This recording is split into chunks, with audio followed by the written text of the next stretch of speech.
ordinary civil courts from jurisdiction in these matters. This was a major issue because people felt that they would be involved in long litigation. It aims to ensure technical expertise, fast education, and consistency in decisions.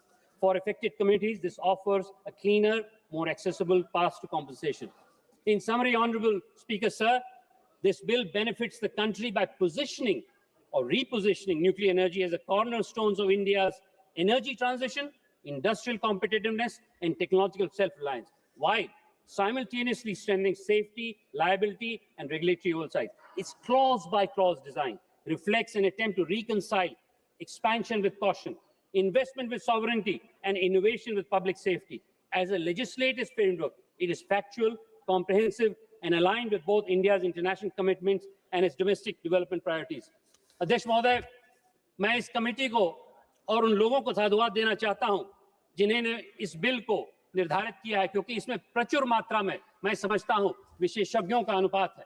इसमें मैं समझता हूं बहुत ऐसे लोगों से राय ली गई है जो इसमें विशेषज्ञ हैं, और इसके लिए मैं सरकार को भी धन्यवाद देना चाहता हूं। और उसी के साथ साथ मैं पूरे सदन को बोलना चाहता हूं कि इस विधेयक से मैं समझता हूं जन कल्याण की भावना से हर व्यक्ति को आसानी मिलेगी। इस विधेयक से मैं समझता हूं उस महिला को आसानी मिलेगी जो आज की तारीख में रेडियोलॉजिकल मायने में लखनऊ में पड़ी है, उस छात्र को आसानी मिलेगी जो मेरे गांव में लाइब्रेरी में अपनी पढ़ाई कर रहा है, जिसको 24 घंटे बिजली चाहिए, उस उद्योगपति को साधन मिलेगी जो आज की तारीख में डेटा सेंटर खड़ा करना चाहता है और उसको 24/7 इलेक्ट्रिसिटी नहीं मिल रही है। मैं समझता हूं कई ऐसे लोगों को सावधानी मिलेगी जो आज की तारीख में उद्यम और भागीदारी से अपने राष्ट्र का निर्माण करना चाहते हैं। ये बिल मेरे हिसाब से हर व्यक्ति को कुछ न कुछ देगा। इसका मैं आशा करता हूं कि यहाँ के सभी सदस्य इसको आगे ले जाने के लिए प्रतिबद्ध रहेंगे। अंत में अध्यक्ष महोदय, हमारे ऋग्वेदों में यजुर्वेद एक ऐसा वेद है जो हमें सिखाता है कि किस प्रकार से किस यज्ञ को निर्धारित किया जाए, और मेरे हिसाब से हमारे विकसित भारत की यात्रा भी उसी प्रकार का एक कर्म यज्ञ है, और कर्म यज्ञ में वो शांति पथ का उद्बोधन बहुत महत्वपूर्ण होता है जो यजुर्वेद में है। और उसमें जो शांति पथ में कहा गया है उसको आपको मैं पढ़ के सुनाता हूं। ओम दैव शांति, अंतरिक्ष शांति, अंतरिक्ष शांति, औषधि शांति, वनस्पते शांति, विश्वदेव शांति, ब्रह्म शांति, सर्वम शांति, शांतिरेव शांति, ओम शांति शांति शांति। मैं समझता हूं कि इस विधेयक में जिस प्रकार से अपने देश को आगे ले जाने की अलख है, जिस प्रकार से विकसित भारत को आगे ले जाने की अलख है, उसमें शांति शब्द का प्रयोग ही एक बहुत महत्वपूर्ण सिद्धांत है। मैं इस विधेयक को पूरी तरह समर्थन करके अपनी वाणी को विराम देता हूं। जय हिंद, जय भारत। धन्यवाद जी। माननीय श्री आदित्य यादव जी। धन्यवाद अध्यक्ष महोदय। मैं आज इस महत्वपूर्ण शांति बिल 2025 पे अपनी पार्टी और अपने नेता आदरणीय अखिलेश यादव जी की तरफ से पुरजोर विरोध करने के लिए आज खड़ा हुआ हूँ। माननीय अध्यक्ष महोदय, जहां आज ये शांति बिल 2025 आप सभी के सामने न्यूक्लियर सेक्टर में 1962 के बाद सबसे बड़ा रिफॉर्म कहा जा रहा है, लेकिन असलियत ये है कि आज लोगों के, जनता के साथ जिस तरीके के उनकी सुरक्षा के साथ कॉम्प्रोमाइज तथा जिस तरीके से विदेशी कंपनियों को एक रेड कारपेट देने का काम ये सरकार कर रही है, और इन सबसे बड़ी बात जिस तरीके से भारतीय जनता पार्टी सरकार खुद अपने किए हुए बातों को और अपनी की गई बातें जो इस सदन में की गई थी उनसे यू टर्न लेने का काम कर रही है, विधेयक आज उन सभी बातों को दर्शाता है। अध्यक्ष महोदय, मैं सीधे तौर पे जो इस बिल की सच्चाई, इस विधेयक की सच्चाई है उसके ऊपर चर्चा करूंगा। जहां 49% एफडीआई अलाउ किया जा रहा है, वहीं पे सीधे तौर पे अमेरिका की बड़ी कंपनियां जैसे वॉशिंगटन हाउस, फ्रेंच कंपनी, अरेवा, इन सभी कंपनियों को देश में लाने का प्रयास किया जा रहा है। मैं सरकार से पूछना चाहता हूं कि आज अगर हम लोग 49% से 100% तक का एफडीआई अलाउ कर रहे हैं, तो प्रधानमंत्री जी द्वारा जो मेक इन इंडिया की बात की जाती थी उस बात का क्या हुआ? आज इतने बड़े प्रोजेक्ट्स के अंदर अगर हम लोगों को लेनी है तो हम लोग कुशल उन लोगों से सुझाव ले सकते हैं, लेकिन जिस तरीके से मैन्युफैक्चरिंग और सप्लायर्स को इस विधेयक में पूरी तरीके से कैप देने की बात की जा रही है, इसका भी मैं विरोध करता हूं। अध्यक्ष महोदय, सप्लायर और liability cap, operation insurance coverage, जहां 1500 करोड़ का पर इंसिडेंट दिया जा रहा है। लेकिन अगर आप फुकुशिमा दाकाशिनी का त्रासदी देखें तो जापान में जो त्रासदी हुई थी उस समय पे लगभग $1 ट्रिलियन यानी कि 82 लाख करोड़ रुपए का खर्चा सरकार को देना पड़ा था इतनी बड़ी त्रासदी से निपटने के लिए। वहीं पे सरकार इस समय पे 1500 करोड़ रुपए या उतने तक की अगर लाइबिलिटी को कैप करने का काम कर रही है, कहीं ना कहीं सप्लायर्स को बचाने की बात सीधे तौर पर की जाती है। अध्यक्ष महोदय, वहीं पे आपने देखा होगा, आपको याद होगा चेरनोबिल का जहां पे न्यूक्लियर डिजास्टर हुआ था, उसको क्लीन अप करने के लिए जहां $700 बिलियन का लॉस सरकार को झेलना पड़ा था, उस सबसे बड़ा मैं मानता हूं आज जिस चीज को हम आप सब झेल रहे हैं, पर्यावरण का नुकसान। न्यूक्लियर डिजास्टर के अंदर एक सबसे बड़ी चीज जो दशकों तक हमने देखी है, जिसका नुकसान हम लोगों ने देखा है, ह्यूमंस को, लोगों को झेलना पड़ता है, वो है डिजास्टर के बाद एनवायरनमेंट का नुकसान, जानवरों का जो होता है उनको नुकसान, और किस तरीके से आने वाले समय पे आपने देखा है कि समुद्रों के अंदर भी जो न्यूक्लियर वेस्ट होता है उसको छोड़ के जो समुद्र के जनजीवन होता है उसको भी सीधे तौर पे नुकसान पहुंचाया जाता है। वहीं जब मैं बात करता हूं कि सरकार का टारगेट है 2047 तक 100 गीगावाट कैपेसिटी करना, अभी तक जहां ये 8 गीगावाट तक पहुंचे हैं, वहीं सीधे तौर पे दिखता है कि इसको इन्हें 12 गुना बढ़ाना पड़ेगा। और जब हम 12 गुना बनाने की बात करते हैं तो कहीं ना कहीं सीधे तरीके से सेफ्टी के साथ कॉम्प्रोमाइज होने का भी एक सवाल उठता है। इसको लेकर के हम लोगों ने क्या किया है, इसके ऊपर भी मंत्री जी बताने का कष्ट करें। अब जो सबसे इंपॉर्टेंट है, भारतीय जनता पार्टी के डबल स्टैंडर्ड। अध्यक्ष महोदय, जब विपक्ष में थे तब ये कहते थे कि ये लोग अब क्या ट्रंप को सीधे तौर पे फायदा देने के लिए ऐसा बिल लेके आ रहे हैं।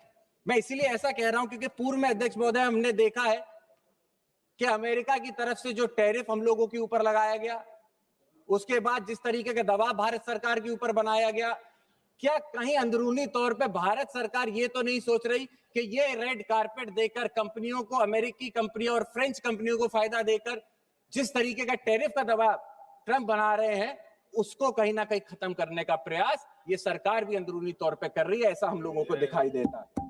साथ ही में मैं आपको बताना चाहूंगा कि 2010 में डॉक्टर मनमोहन सिंह जी की सरकार में जब civil liability of nuclear demand act लेकर आए थे तो इसमें बीजेपी ने जमकर विरोध किया था।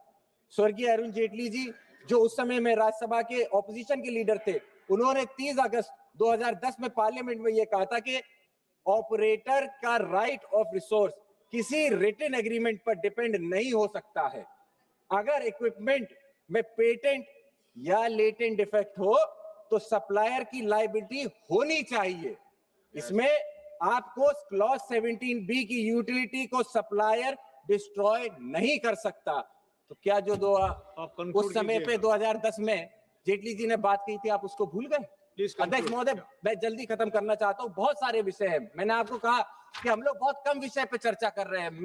मेरे साथ कई सारे मेरे सांसद हैं जो इस मुद्दे के ऊपर विस्तृत चर्चा करना चाहते हैं। कई सारे पॉइंट्स हैं जिनको हम लोग नहीं छू पा रहे हैं।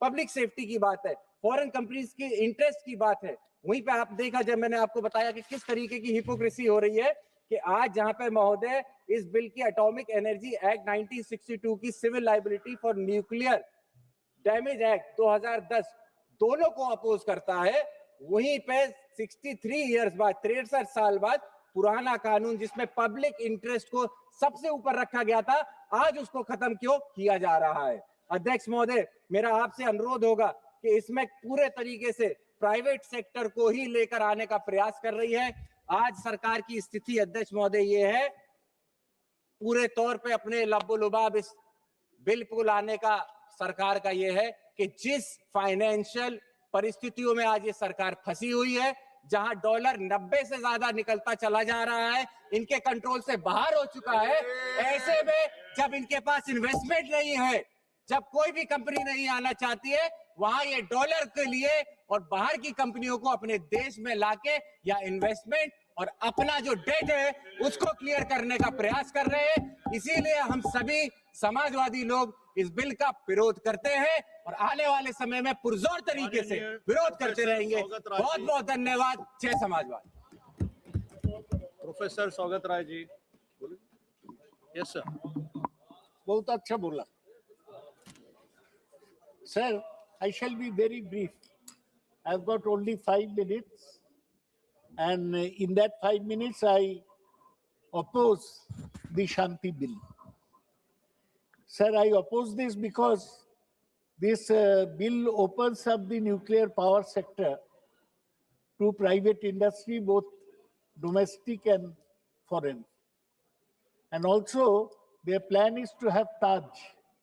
4 companies are vying for this: Tata, Adani, Ambani, and Jindal. They want to have a share in the nuclear pie. That's why it has been mentioned by Manish before. I oppose this bill. So bill comes after the country had 1 second, sir. 75 years. Yes, sir.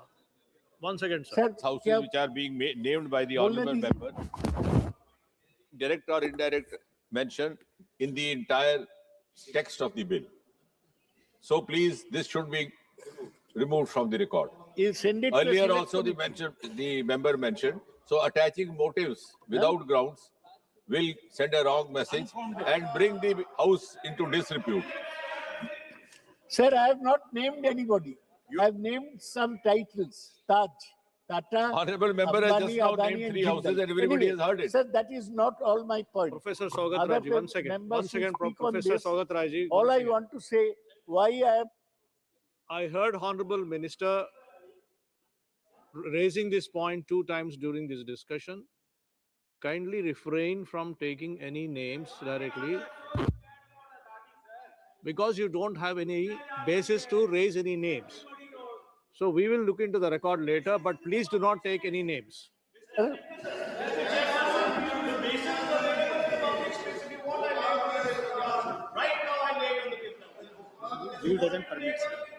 The rule, sir, the rule doesn't permit, you know that. Yes, please go ahead, sir.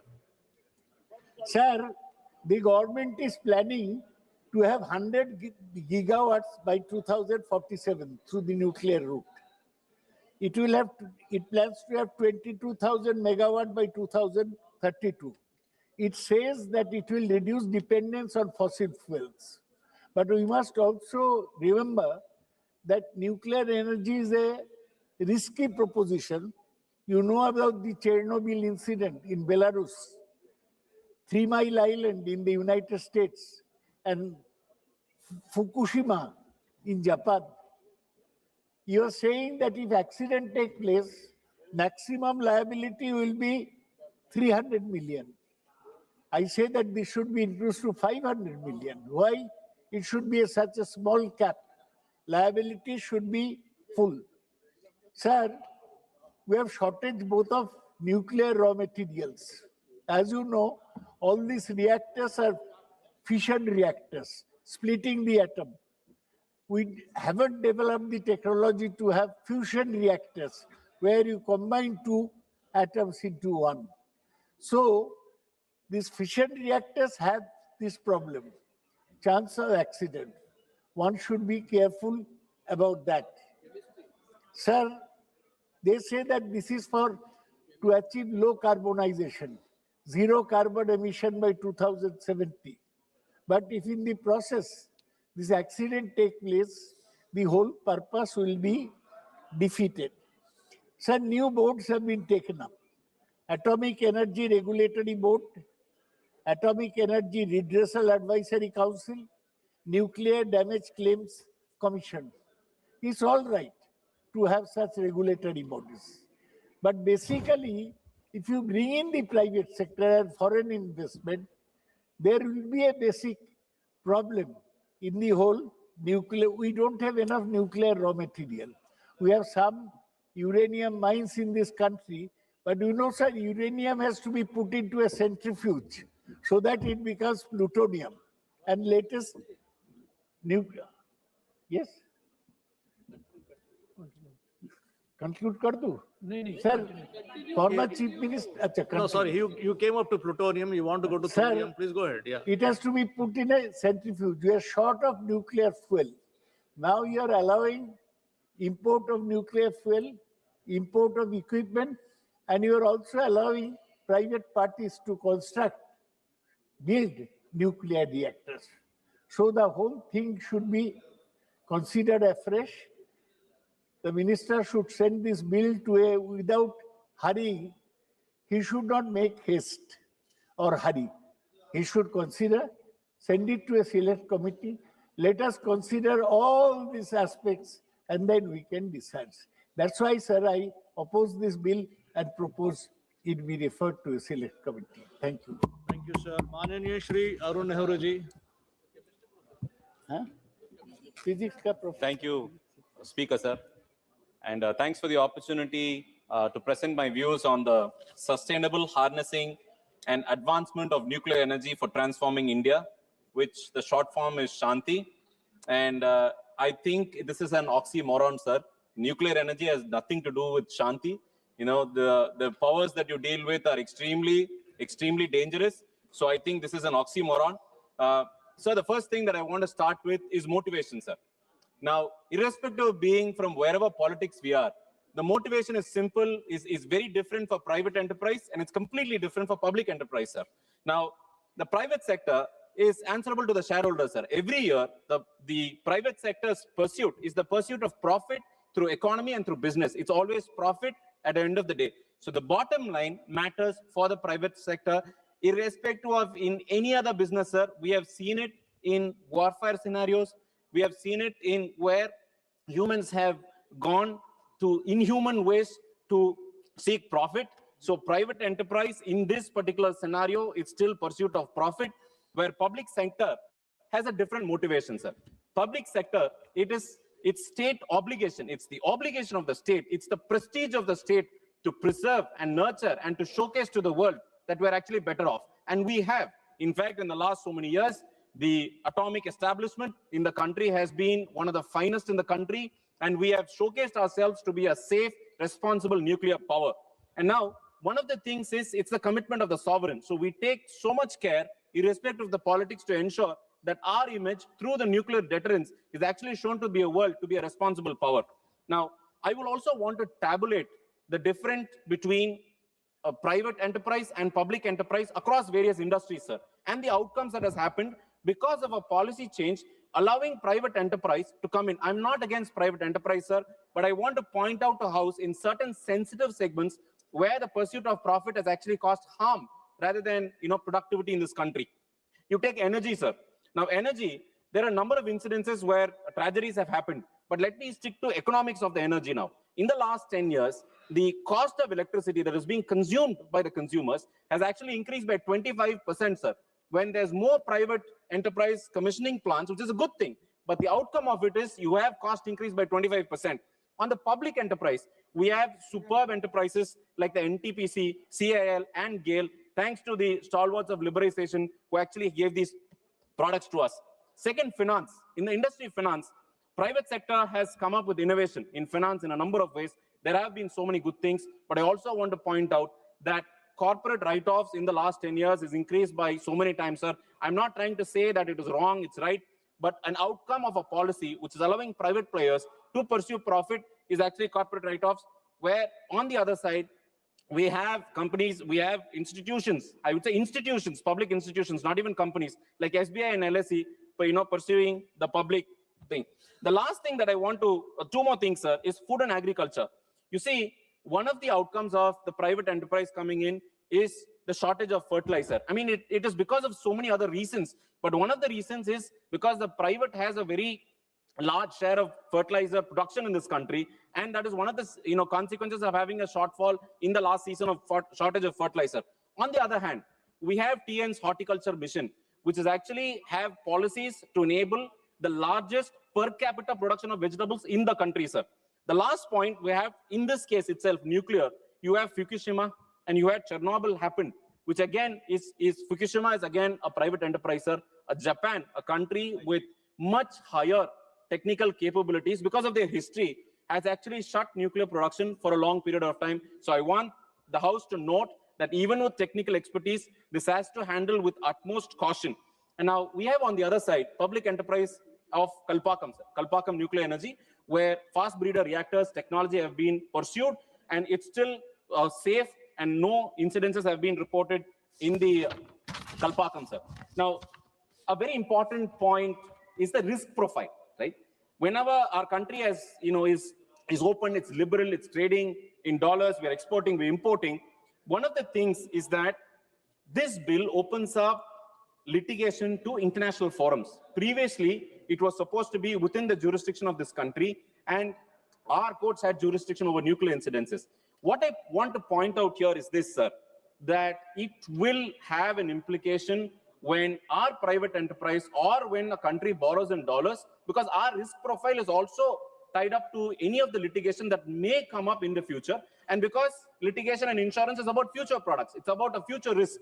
So the risk profile of our country, because of it being open up to international forums, is going to increase the cost of borrowing in international markets, and hence our exports are going to be expensive. I want the House to note that also, sir. Now, the next point that I want to note out is liability. The liability regime in this particular bill is actually pro-operator. The government has reasons to make it pro-operator because they want to say that, we want better technologies to come, we want better operators to come, we want large players to come. Yes, we all agree. But there are certain things which actually you should note, where the AERB, the Atomic Energy Regulatory Board, is given a statutory backing, which is long due, which is important. But there are certain provisions which a government can instruct ARB to. So the autonomous nature of ARB on a statutory role is actually short-circuited in this particular bill, sir. I would want the attention to happen. Now, there are strict time limits on claims. Anywhere in the country, sir, anywhere in the world also, whenever nuclear energy is present, there's always claims and counterclaims because of the nature of technology involved and its sensitivity. Now here, the government has come up with a particular section that says that any of the claims must be pursued through the claims commissioners. You can't approach the court system or the judiciary here. Again, what the government intends to do is basically say, look, we have given you a separate infrastructure so as to go to claims. But we know the history of claims, sir, and the jurisprudence in the country also. So there is enormous power, from the government to the operator to actually execute the project in spite of the claims. So there is a need for the government to clarify that there can actually be fair to the claimants if there is any.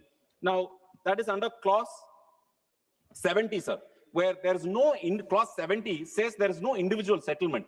Individually, you can't go and say, look, I have a claim. It will all come from a consolidated fund. So they have to group all the victims or claimants together and have, the claims commissioner decides a certain amount, and it has to be divided by the largest denominator, which is the number of people there, sir. So an individual claim has no merit here. So what the bill does is actually remove the individual rights, which you and I know, sir, it is enshrined in the constitution of the country, and it's sacred to all of us now. Now, clause 54 has fixed tariffs. The government wants to give clarity to the operator, I presume, because that is why they bought in clause 37. But it has a fixed rate, sir. It's not market linked. And any fixed rate by a public institution like the government, sir, it is actually prone to misuse, because fixing of a rate, has completely, in the gray area. It is not market linked. It's not determinable. And there are so many factors which are in the gray area. So the government must come up with a clear plan actually fixing the price, sir. Now, the most important point, which my colleagues have already pointed out, is there is a staggered limit on the claims that can happen. The largest or the highest cap is 3,000 crores, sir. 3,000 crores. I will tell you why that 3,000 crores is minuscule compared to the project size, which I will explain in the next section, which is the economics. Now, members would note that anywhere in the world, nuclear fuel or the nuclear energy is only stopgap, sir. I mean, the Honorable Minister, when he started, he said that the wind energy and the solar energy had a lot of fluctuations because of the nature of the, the technology involved and the grid system. And he said nuclear energy will be a stopgap measure. So I would thank the minister actually reminding the House that nuclear energy is a stopgap. And I will explain the mechanics or the economics to understand why stopgap and the economy doesn't match. Now, the cost of nuclear versus different energies, sir. Any project has tangible cost and intangible cost. Tangible cost is something that you can measure. Intangible costs are those costs which is especially environmental factors, which comes through environmental clearance and the green tribunals that have been set up. Now, cost of production, capital expenditure. When you want to establish a nuclear power station or a nuclear project, cost per megawatt is 30 crores, sir. 30 crores per megawatt. Coal is approximately 12 crores, sir. You can still do it lower, but 12 crores is taking the latest technology in place, making sure clean fuel is available. So it's clean energy is available. So it's 12 crores, sir. Solar is 4.5 crore per megawatt. So this is the current, even in Indian conditions, because foreigners, it's still very expensive because of the statutory norms and safety norms. Now, if you take the levelized cost, putting all the numbers together, I'm not great at mathematics, sir, but if you ask me, give me one number, what is the cost of per unit of electricity? Now, the localized cost of electricity, LCOE is called, is rupees 5 per megawatt when it comes to a nuclear station above 100 megawatts. Sir. You need that minimum scale because it doesn't come up with the investment if it's 1 megawatt or 2 megawatt. Now, for coal, it's 5.5 today in India's term. And for solar, it's 3 megawatt. Now, coming back to the stopgap, what the Honorable Minister had pointed out, sir. Now, this project of 30 crore per megawatt, a stopgap, is like a UPS in your home. Right? You would spend 10 lakhs, 20 lakhs for your home, but the UPS will be less than 50,000 for the initiative that it provides, which is a stopgap, which is ensure that there is uninterrupted power supply, but on a larger scale through nuclear source. Now, when you take this stopgap measure, the cost of each of the project, that to link to the dollar, because all of your technologies and the fuel come from dollar, not rupees, you are actually exporting or exposing the risk of the country to multitude of factors other than just cost of production, sir, which is actually intangible. We still don't know the intangible cost because advanced powers, where they have a matured nuclear industry, still haven't figured out the intangible cost, and you still have so many litigations in the Western Hemisphere on nuclear energy. Now, because of this exposure to the dollar, sir, you have to tap the international markets. The domestic markets cannot fund the size and scope of this particular project, and suppliers of technology will also want a stopgap because they will tap the dollar. Now, 1% increase in the interest rate, if from the borrower, impacts the cost of electricity production by 0.440 paise per kilowatt hour, sir. And you can multiply it by the thousands of the megawatt the government wants to bring in. It will actually make the project not feasible, sir. A 10% increase, which is about 5 rupees, and a 40 paise increase is a 10% increase, sir. Would you think the consumers or the government or the private industry? I don't think it's going to be liable, sir. The last point that I want to explain to the members of the House is safety. Now, the power of plutonium-2, there are a number of fuels, sir, but an isotope, which is a variation of the nuclear fuel, plutonium-239, which is actually used by India in the fast breeder reactors in the country. We have got very good expertise, has been the fuel, sir. Now, safety-wise, a lot of members don't know that there's something called the half-life period of this material, sir. And half-life period is the amount of time required for the energy to be reduced into half. So if you produce 1 kilowatt, if 1 gram of fuel produces 1 megawatt of power, that 1 gram to reduce to 500 kilowatts, sir, takes 24,100 years, sir. 24,000 years, sir. We are not even, forget 5 years, 10 years, 24,000 years, sir. One small incident that on this, of course, the government is pursuing on the safety also. One small error is an error of 24,000 years, sir. It is epochs. So also, I'm finishing, sir. Last point, the geological storage of spent fuel in this country. We have still got geological storage, sir. Geological storage is the storage where you keep this fuel. Spent fuel, which can't be given outside, is approximately 10,000 years, sir. Forget about the policy continuity on 50 years, 100 years. 10,000 years, are you going to have a policy continuity? There are a number of risks, sir. I'm finishing last point, sir. The number of risks in this bill where the government's intention is to bring up innovation, bring up energy production. I think the government is at risk in terms of safety, in terms of statutory routes, and in terms of getting our engineers to actually come up to date. So I request the government to take note that there is a lot of risks which is opening our country into foreign, risks. So I request the government to revisit or revise to JPC Thank you for the opportunity, sir. Honorable member Shri Alok Kumar Sumanji.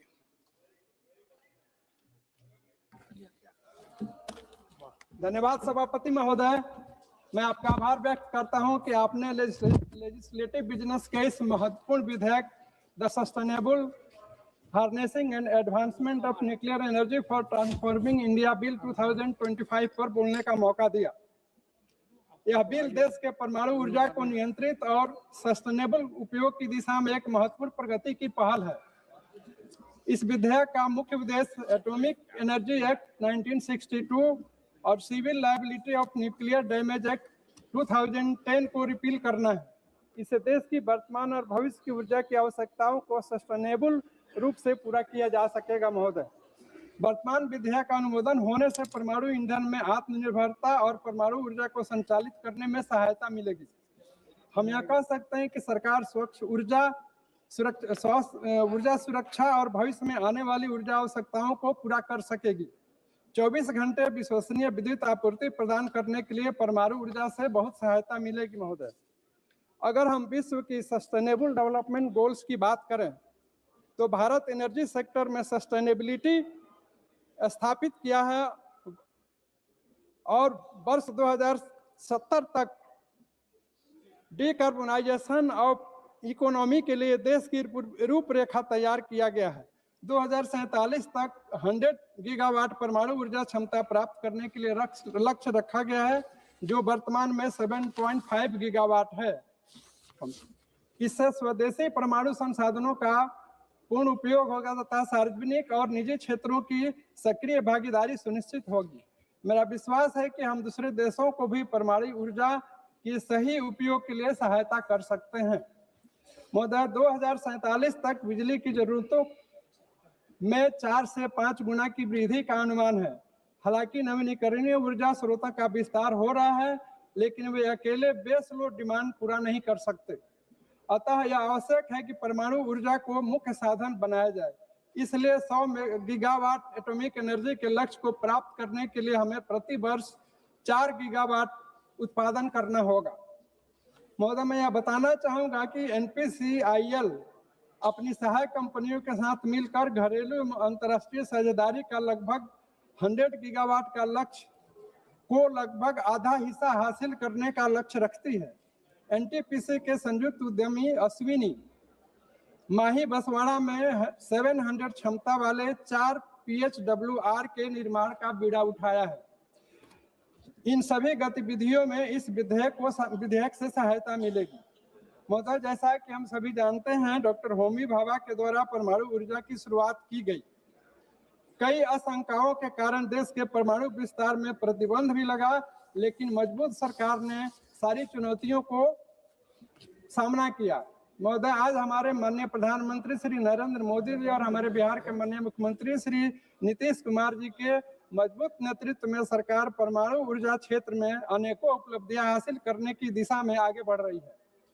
2 दशकों में 10 नए nuclear reactors का काम प्रगति पर है, जिससे nuclear power generation 10 गुना बढ़ जाएगा।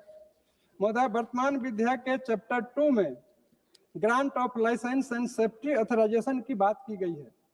सेक्शन 3 के सब सेक्शन 1 to 5 में सेफ्टी आदि की बात की गई है। मेरा यह सुझाव है कि यह फ्यूल को सेफ्टी स्टोर करने के लिए राज्य सरकार की भी सहायता लेनी चाहिए। न्यूक्लियर फैसिलिटी के लिए अधिकतम वाटर यूज होगा, इसके लिए भी सस्टेनेबिलिटी को ध्यान में रखते हुए स्टेट गवर्नमेंट से ओब्लिगेटरी सलाह मशविरा किया जा सकता है। महोदय, इस चैप्टर 2 का सेक्शन 4 रेडियो एक्टिव सब्सटेंस की रेगुलेशन और रेडिएशन जनरेटिंग इक्विपमेंट की भी बात करता है। इसमें कहा गया है कि सेफ्टी ऑथराइजेशन बोर्ड से लेनी है। इसमें मेरा अनुरोध है कि लाइसेंस इशू करने की प्रक्रिया उच्च कोटि की होनी चाहिए। रेडियोलॉजिकल इमरजेंसी पड़ने पर तत्काल केंद्र सरकार एवं राज्य सरकार से मदद मिलनी चाहिए। स्टोरेज वाली जगह सुरक्षित एवं हार्मलेस होनी चाहिए। महोदय, सेक्शन 6 में एप्लीकेशन ऑफ लाइसेंस और सेक्शन 7 में लाइसेंस ग्रांट और सुरक्षा की बात की गई है। इसमें मेरा यह कहना है कि रेडियो एक्टिव वेस्ट मैनेजमेंट, जो कि एक महत्वपूर्ण पहलू है और हेल्थ से डायरेक्टली रिलेटेड है, इसके मैनेजमेंट पर विशेष ध्यान का प्रस्ताव रखना जरूरी है। इसके मैनेजमेंट पर विशेष ध्यान का प्रस्ताव रखना जरूरी है। अतः मेरा यह मानना है कि इस विधेयक के पास होने से इन सभी समस्याओं का समाधान होगा। मतलब यूनाइटेड नेशंस के सस्टेनेबल डेवलपमेंट गोल्स में भारत ने काफी हद तक उद्देश्य को हासिल कर लिए हैं। इसके अनुसार एनर्जी सेक्टर में अपने देश को 2070 तक नेट जीरो कार्बन इमिशन के लक्ष्य को हासिल करना है। वर्तमान विधेयक इंटरनेशनल एटॉमिक एनर्जी एजेंसी के मानकों को भी अनुरूपता को सुनिश्चित करेगा। बजट 2025-26 में भी परमाणु मिशन की शुरुआत की गई, जिसके लिए 20,000 करोड़ रुपए निर्धारित किए गए, ताकि वर्ष 2033 तक कम से कम 5 स्वदेशी स्मॉल मॉड्यूलर रिएक्टर विकसित की जा सके। महोदय, वर्तमान विधेयक का चैप्टर 1 में ड्यूटीज और लायबिलिटी की बात कही गई है। इस चैप्टर के सेक्शन 10 में सेफ्टी, सिक्योरिटी और सेफ गार्ड्स के लिए प्राइम रेस्पॉन्सिबिलिटी फैक्ट्री मालिक, एम्प्लॉयर और माइंस के मालिक आदि लोगों की होगी।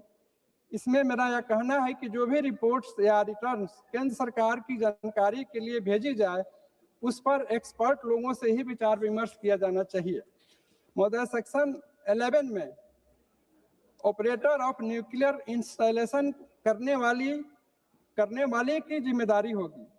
यदि कोई भी न्यूक्लियर इंसिडेंट्स न्यूक्लियर डैमेज होती है, इसलिए हमें यह भी ध्यान रखना होगा कि न्यूक्लियर इंसिडेंट्स की किसी भी हालत में न्यूक्लियर डैमेज न हो। वर्तमान विधेयक के सेक्शन 13 में maximum amount of liabilities 300 million रखी गई है। महोदय, मेरा यह सुझाव होगा कि इसको बढ़ाकर 4 से 5 मिलियन किया जा सकता है, तो बुरे वक्त में यह सहायता काफी उचित साबित होगा।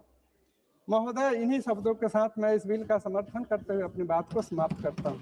धन्यवाद। माननीय सदस्य श्री कृष्णा प्रसाद तेनेती जी।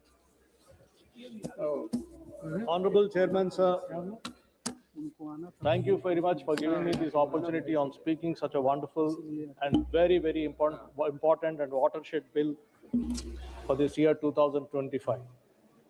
Dear sir, I rise today on behalf of my party and our honorable leader, Honorable Chief Minister Sri Nara Chandrababu Naidu ji, to express the support for the sustainable harnessing and advancement of nuclear energy for transforming India, in short, Shanti Bill 2025.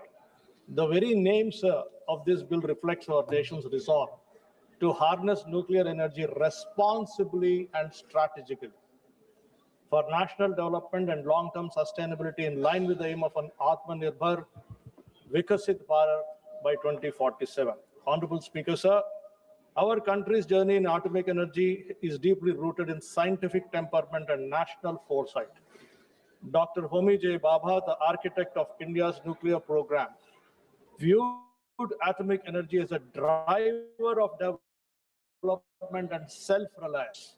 His vision was complemented by the defense developments under Shri Babu Jagjivan Ramji, whose political resolve as defense minister showcased India's nuclear capabilities on the international stage with Smiling Buddha in 1974, thereby aligning scientific advancement with national security and sovereignty. Honorable Chairperson, sir, Dr. Homi J. Babaji has envisioned Atmanirbhar Bharat on 3 stages. We started by talking about uranium, and from uranium, after 2 stages to thorium, because I want the House to understand, India has 25% of the global reserves of thorium in our country. Had it not been for the NDA government and the vision of our Honorable Prime Minister Sri Narendra Modi ji, we couldn't have come to the 3rd stage. We paused for several years, nearly 50 years in between. We didn't go forward. So now we have come after the 2nd stage, from 2015 amendments, which sped up development in nuclear energy, to the historic entry into phase 2 of India's nuclear plan in 2024, wherein our Prime Minister witnessed the commencement of core loading in your own stage in India's first indigenous fast breeder reactor at Kalpa. I will come to you, sir. I will come to you. Please recollect the core loading in your which happened in your own stage in the India's first indigenous fast breeder reactor at Kalpakam in Tamil Nadu. Is it a fact or not?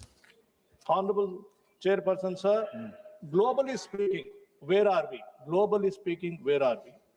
Countries like United States of America, France, Slovakia, European Union countries, and Japan generate and consume a substantial share of their electricity from nuclear power, exceeding 50% of total electricity generation. Whereas in India, we are only at 3%. We have a long way to go. We should go. We should develop an ecosystem. We are on that path. We are on the way thanks to the vision of our Honorable Prime Minister, Sri Narendra Modi ji. And this bill facilitates greater investment, innovation, and efficiency while maintaining sovereign control. I repeat, this bill facilitates greater investment, innovation, and efficiency while maintaining sovereign control. It enhances India's ability to attract long-term foreign investment in nuclear infrastructure, reactor components, and allied technologies. This roadmap will help us to scale up to 100 gigawatts by 2047. And again, I want the House to recall, today, we are only at 8 gigawatts as compared to 98.7 gigawatts of America already. Now, there was a question raised, my friend has gone out, Mr. Manish Tiwari ji, about the foreign investment or the private sector role, and also about the accountability with respect to the supplier versus operator. Let me explain to you, to the House and to the people of my country, my people in my constituency, through you, sir. If you look at the in America, the private sector companies, Constellation Energy, their nuclear capacity is 10.7 gigawatts in the private sector. Duke Energy, 10.7 gigawatts, whereas my country today is still at 8 gigawatts. Vistra Corporation, 6.4 gigawatts in USA. Tennessee Valley Authority, 8.3 gigawatts. Next Energy, Extra Energy is 6.2 gigawatts. I can go on. I have a very long list of private sector, and this is the role that private sector companies, while following the security protocols in America, are producing. Each company is producing as much as my entire country is producing. Sir, should not my country grow? Should not my country produce more? And we are on that path. We should do that. And sir, when we are marching ahead, there are several people who will comment, but we should not look at them. We should march ahead. Sir, Honorable Chairperson, sir, nuclear energy offers 3 decisive advantages to us. First, it provides reliable baseload power for more than 60 years. Second, it contributes significantly to carbon reduction. Third, a robust nuclear ecosystem catalyzes high-end manufacturing, research, and skilled employment. I would like to emphasize on this word, skilled employment. I'll come to it again, sir.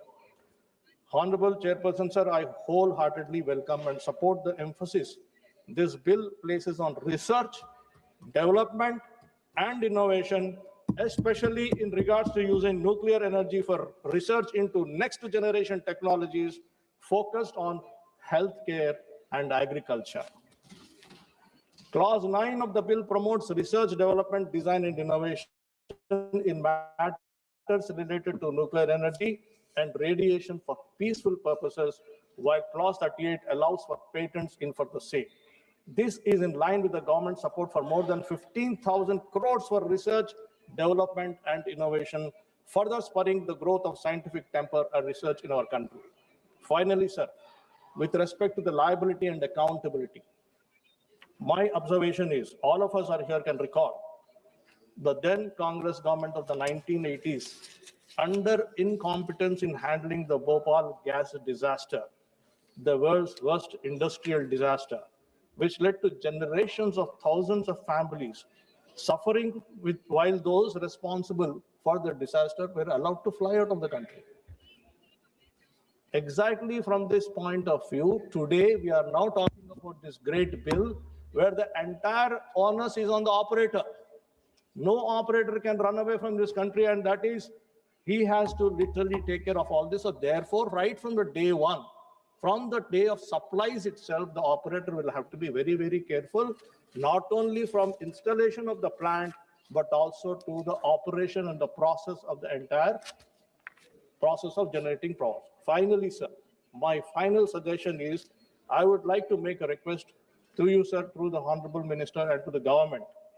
We should also consider launching skill development initiatives and infrastructure to train our youth and give them the proper tools to benefit from us opening our doors of nuclear energy to the international markets. Sir, you may recall when the IT bubble came into our country in 1990s, because we have trained our youth much in advance. We're also now talking about cloud.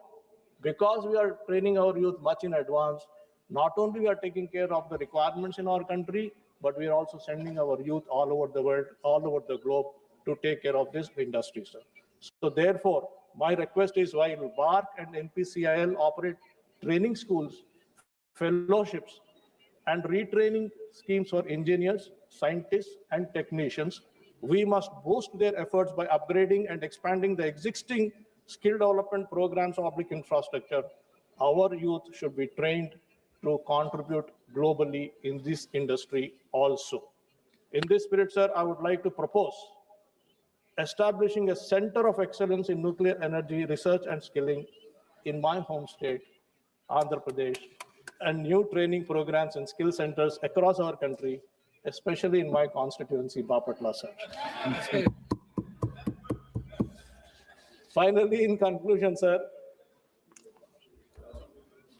Dr. J. Babaji once famously said, I believe in excellence. It is not enough to be good. We must be the best. Our youth should be the best.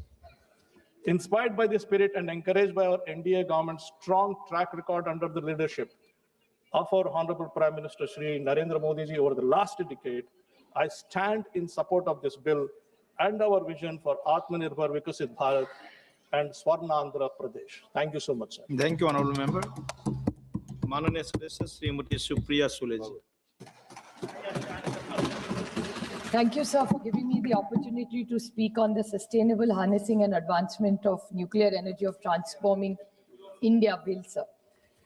Sir, I would like to quote Dr. Homi Babaji. No power is costlier than no power. So I appreciate the efforts of the Honorable Minister to bring in this bill today, because I think we all need to evolve with time, change with time. Policies have to change with time. But I'm not sure whether the approach of this bill is what we expected from this government. Well, like my learned friend Manish Tiwari ji said, I would like today, when we are talking about nuclear energy, the forefathers who have really contributed in the last 7-8 decades of India's growth story, starting from Pandit Jawaharlal Nehru ji, who actually sowed the seed of this new India that we all live in today.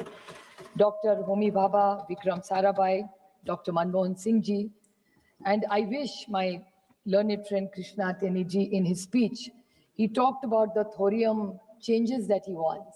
Yes, this government has contributed, but there are thousands and thousands of scientists, and I would like to put it on record, it was Dr. Anil Kakodkar who actually thought of moving from uranium to thorium. He's one of the tallest leaders as a scientist in India who has first thought of this idea, and now the government is taking it forward. I appreciate the efforts, but I think we must put it on record that yes, the government does it, but the real man behind this entire technology change is Dr. Anil Kakodkar. Sir, and now something else that India should be very proud of, and I'd like to put it on record. that recently in October, Professor Sunil Gupta was elected the president of International Union of Pure and Applied Physics during the 33rd Assembly held in China for a three-year term, where this was the only job in the last 70 years which Dr. Homi Bhabha got it. And this is the first time that we should all be proud that Professor Sunil Gupta, a proud Indian today, leads the global change in this nuclear power. So it's something very big for India, I think. In the Atomic Energy Act 1962 and the Civil Liability Nuclear Damage Act 2020, the amendment that has been proposed by this government. So I want to ask two questions to the Honorable Minister, since he's here, and my learned friend Shashank ji is also here, who is very, very good technically. I would like to seek two clarifications from him about this bill. In his speech, he said that he doesn't want monopolies. So I like that thought, that there should be no monopoly. But I would with full humility say, who is this monopoly you're talking about? It's the nuclear power, the NPCLI, which is the Nuclear Power Corporation of India, who had a monopoly, which is one of our PSUs, which has always been in profit. You want Indigo to have a monopoly and hold this country for ransom, but for a PSU like Nuclear Corporation of India, there is no sympathy in this government. The government must clarify when your lead speaker says that, oh, we don't want monopolies. So when it's private, I'm not against privatization at all. Let me put it on the record. We are a very modern party. Mr. Pawar has always talked about liberalization. So let me put it on record, but please do not hold up PSUs who have built this nation and say they are monopolies. They are not the monopolies. It's the oligarchs who are the monopolies, not the government of India in the last 70 years who's been a monopoly.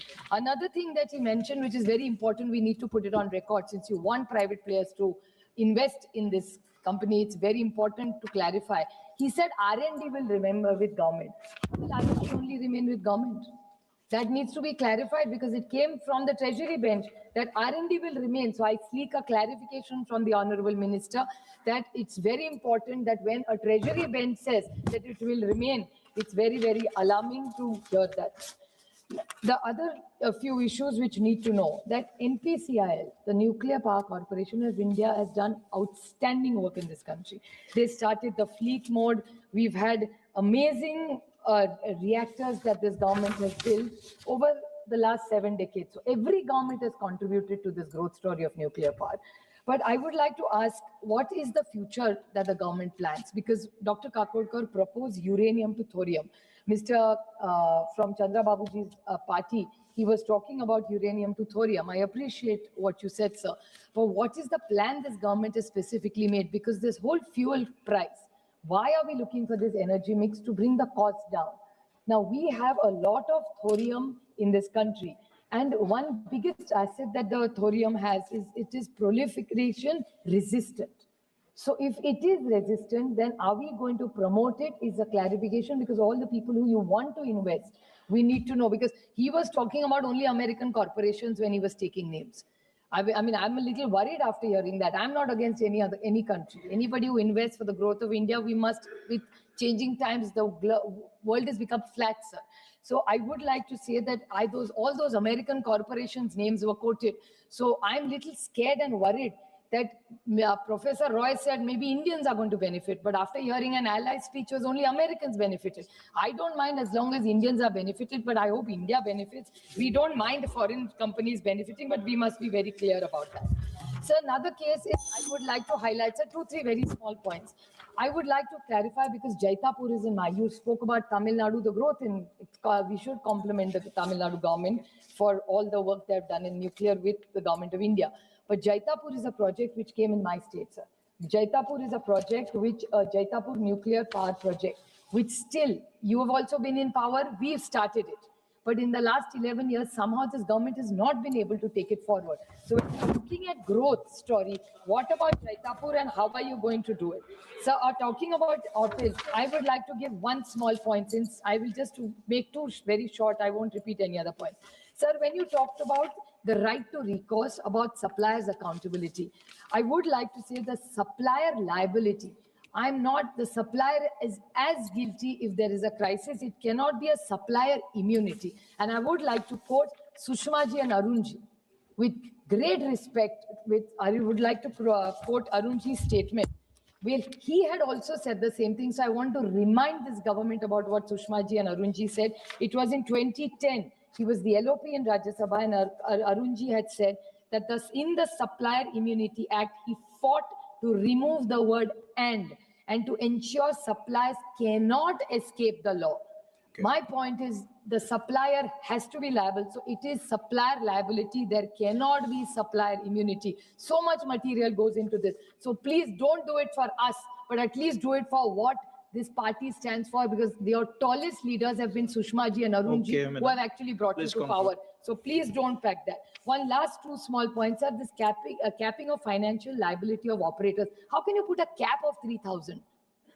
It is 3,000 crores, sir. It's a request to you, because I don't want anything to happen, but if anything happens, how will you cap it at 3,000 crores?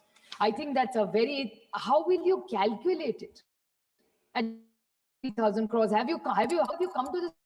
Talking about the autonomy of the regulator has to be very, very strong. You are bringing in safety measures. And please, I will talk about two very small points which nobody else has made, sir. Just very small. Now, decommissioning liability. These are very two small points nobody else has said, sir. Decommissioning of liabilities. I hope every investor comes and does well in this country. But if we ever have to decommission a plant, sir, what is the safety that you have put into this bill? Because if a private player comes, when NPCIL does decommissioning, they do an extraordinary job. What is the guarantee that a private player will be as careful? Because the toxic cleanup is very, very critical. And sir, in RTI, last 30 seconds, sir, in RTI, concerns regarding transparency in the bill, clause 39 does not allow RTI questions in this bill partially. I understand. If it is of national security, please don't reply to us. But if there are private players, where is the question of national security? So this RTI point, sir, we have a right to information. You say that it's a transparent and open government. So what is there to hide in this government? आप जवाब दे सकते हैं ना, खोल के जवाब दीजिए, आपका छुपाने के लिए कुछ नहीं. So I request this government that whatever you're bringing in, please, I consider it's a very important bill. I understand it's in the larger interest of India. I recommend that please send it to the JPC. Let's deliberate more, think about it, and bring in a strong bill in a time-bound manner. Thank you. Thank you very much. Arvind Sawanji. Oh, that's okay. Huh? Thank you, Chairman, sir. The Sustainable Harnessing and Advancement of the Nuclear Energy and Transformation India Bill. I would like to express my views on it, particularly when you say that in the beginning itself, whereas India is having achieved self-reliant capability in production and use of nuclear energy, recognizes the potential it offers towards rapidly meeting the ever-increasing energy needs of the country to further research and development. That portion is correct. But when we have achieved it, why we are in such a hurry to grant permissions to all private sectors who are here?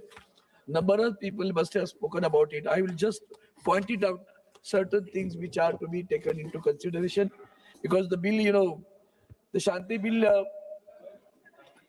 penalizes the operators in case of a nuclear accident and asking them to compensate on the basis of the size of the plant operated. It's really a surprising one.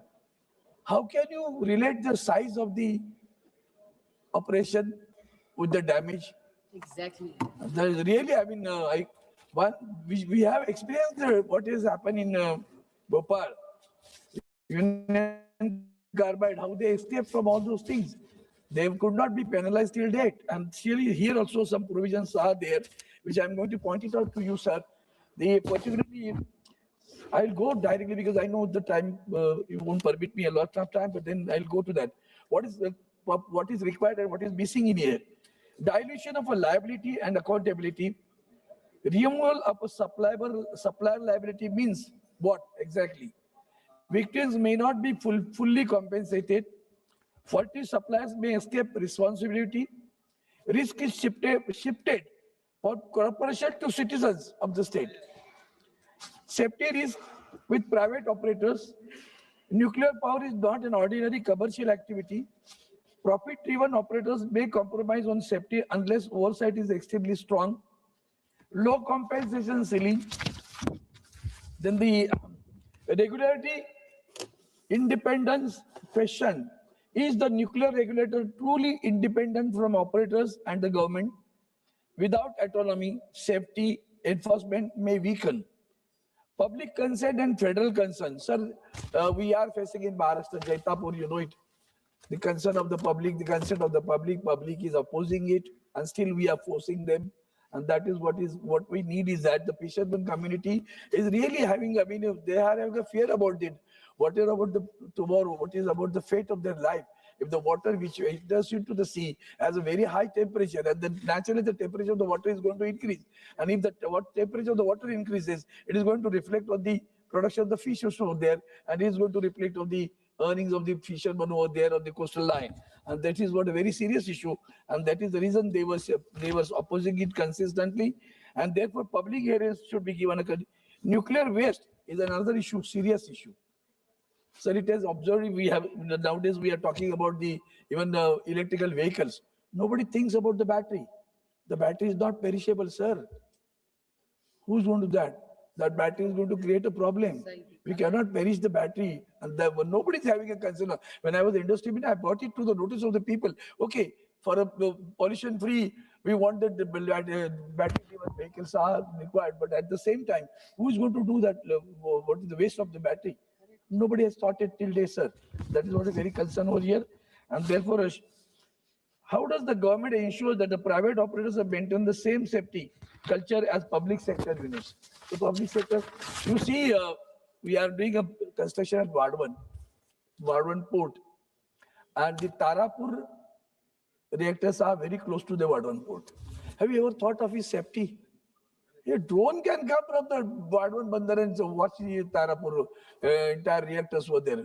So the radiation issue is going to be very serious in that case if the damage takes place, and the compensation of the damage should not be related to this.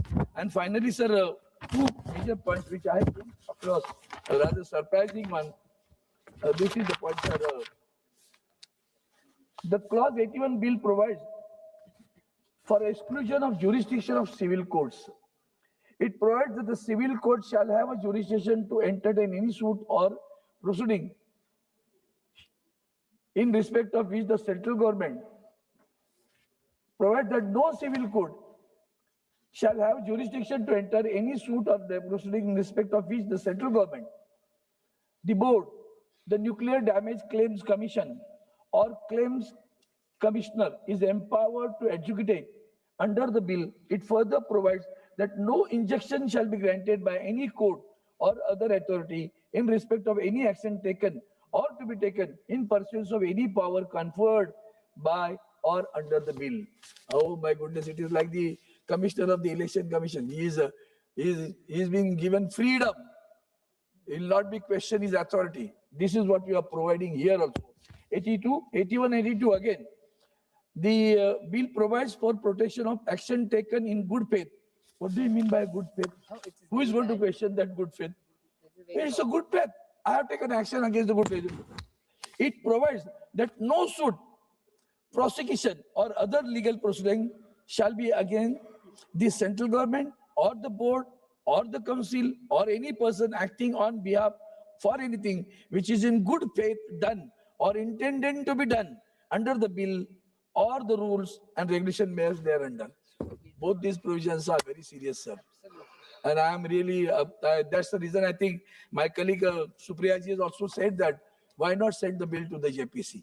I to demand that it needs an elaborate discussion in detail.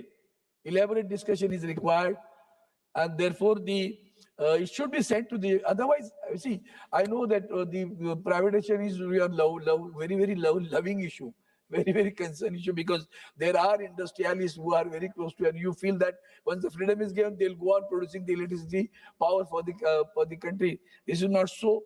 But the concern is, I have expressed my concern, and therefore I once again demand that the bill should be sent to the JPC. One can discuss this elaborately, and let us bring a unanimous bill for the country. Thank you so much, sir. Very good. Come, Dr. Shashi Tharoor. Dr. Shashi Tharoor. Thank you very much, Mr. Chairman. We stand here today at a critical juncture in our nation's history. This Shanti Bill is before this House, has the government speaking grandly of harnessing the immense energy released by splitting the atom.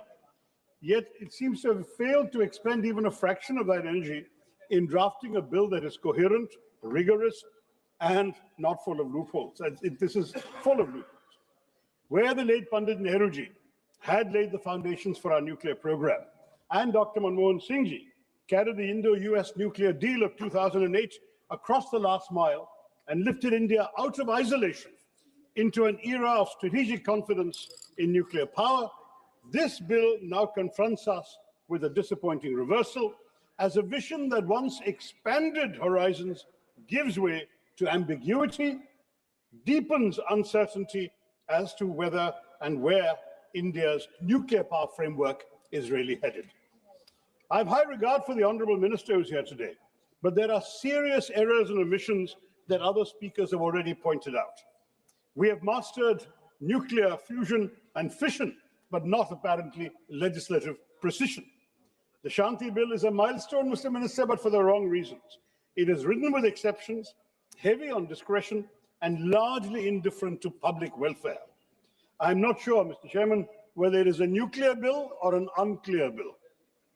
Now, before I outline my concerns, I must candidly state that the bill in its current form contains such fundamental structural flaws, as colleagues have pointed out, that it requires comprehensive reworking rather than cosmetic amendments.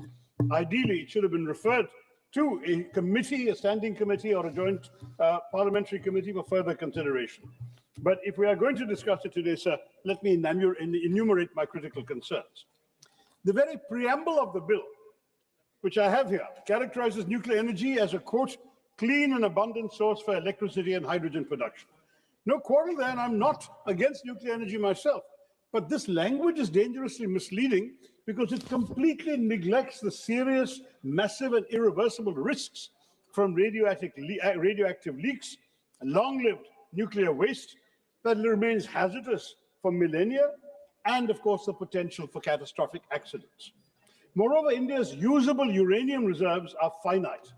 While we do possess significant thorium-232, including in my own state of Kerala, and those are significant reserves, and we should work on them, nonetheless, thorium-based reactors remain decades away from significant deployment. The full life cycle of nuclear fuel, from mining to waste disposal, is neither clean nor sustainable. We must be honest with the people of India about what we are asking them to accept. Now, so Section 3(1)(c) and E provide that any other company or any person explicitly permitted by the central government is eligible to apply for a license to set up and run nuclear facilities. This effectively amounts to a blanket opening up of the entire nuclear energy sector, from mining to waste management, and this will open it up to a wide range of private actors with indeterminable and indeterminate qualifications. More troubling still, the bill allows for a single composite license for multiple activities across the nuclear fuel cycle. This means one entity could control mining, fuel fabrication, reactor operation, and waste handling. Such concentration of control in any single operator or corporate group heightens systemic risk exponentially rather than containing that risk. When profit becomes the primary motive across the entire chain, safety checks could be compromised at every stage. Such blanket opening up is potentially dangerous, and giving operational control of fissile and other highly radioactive substances to private entities driven by quarterly earnings reports on the bottom line of profit, I'm afraid significantly increases the possibility of nuclear incidents and accidents. The core of the liability reform caps total nuclear incident liability at 300 million special drawing rights, which is approximately today $460 million US, or 3,900 crores. Let this sink in, honorable members. This cap has not changed in 15 years, despite inflation, despite Fukushima, despite everything we've learned. For context, the Fukushima disaster cleanup costs have already exceeded $182 billion. Okay? That's several hundred times the cap proposed in this bill today in 2021. Chernobyl's total economic impact exceeded $700 billion. Yet we propose to cap liability at less than $500 million.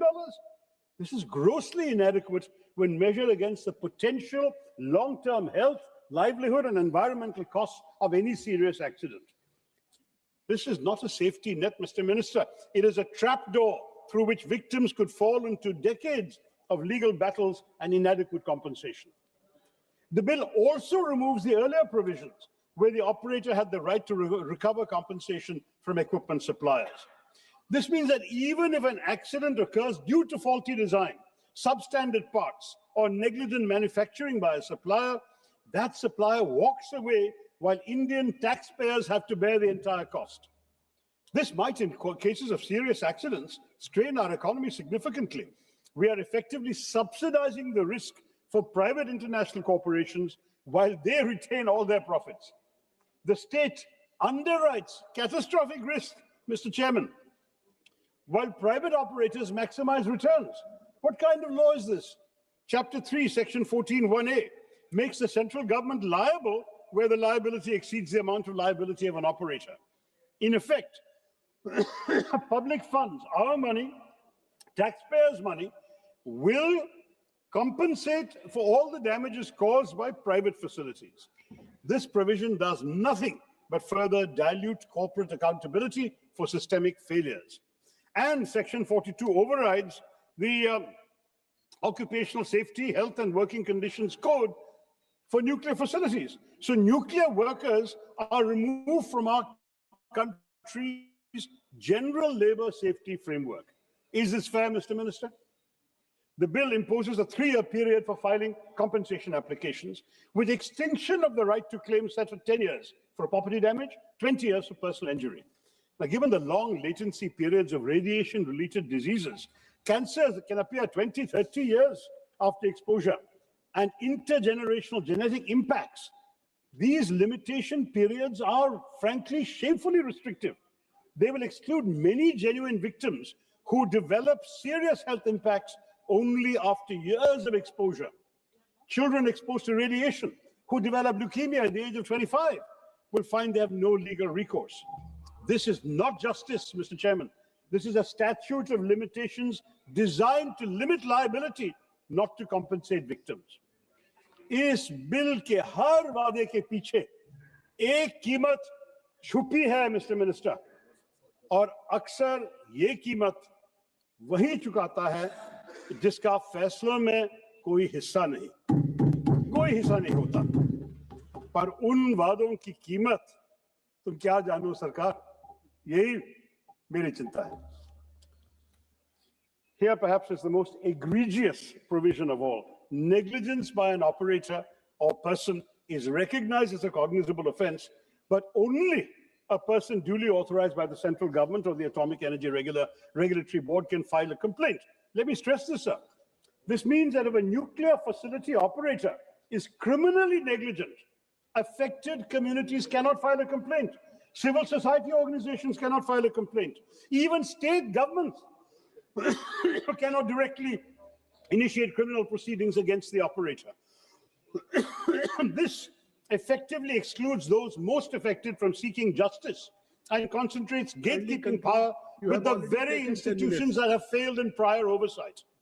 By limiting judicial recourse and routing both civil and criminal actions. No, sir, I'm barely halfway through. You have taken 10 minutes. No, sir, I have been given enough time. You give me 5 minutes more. And criminal actions through central authorities, the bill restricts victims' access to ordinary courts and their fundamental right to seek effective remedies. For an ultra-hazardous activity that can devastate entire regions, such procedural barriers perpetuate a culture of impunity. Then Chapter 4, sir, on the Atomic Energy Regulatory Board, essentially retains a regulator controlled by the central government, the same government aggressively promoting nuclear expansion and its agencies, rather than creating a truly independent, multi-stakeholder authority that will be insulated from political and corporate influence. Sir, I can go ideally into clause by clause detail, but since you've already told me my time is running out, let me just sum up very simply. The entire regulatory arrangement is an inside job with little or no room for Indian civil society or even meaningful parliamentary oversight. Instead of clearing the fog around nuclear regulation, this arrangement thickens the fog. So Chapter 6, Section 44, grants perhaps the most dangerous power in the entire bill, as it highlights the excessive executive discretion and exemptions of this bill.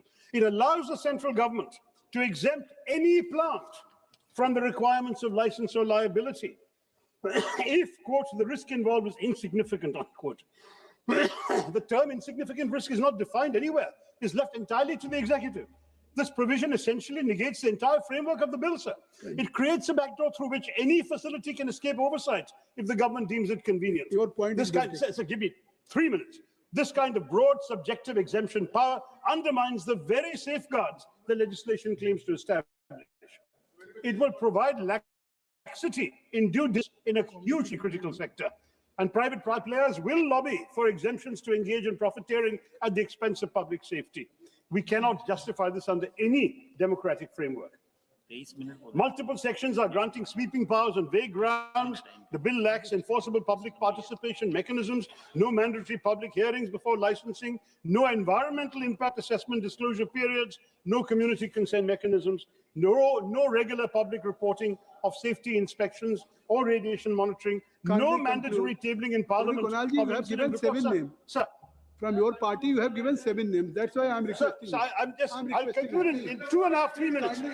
Sir, जो detail बोल रहा हूँ, सब कुछ जानना चाहिए. ये तो record में आना चाहिए, sir. But 7. And finally, no mandatory tabling in Parliament of incident reports, internal or independent inquiry findings, and periodic safety reviews.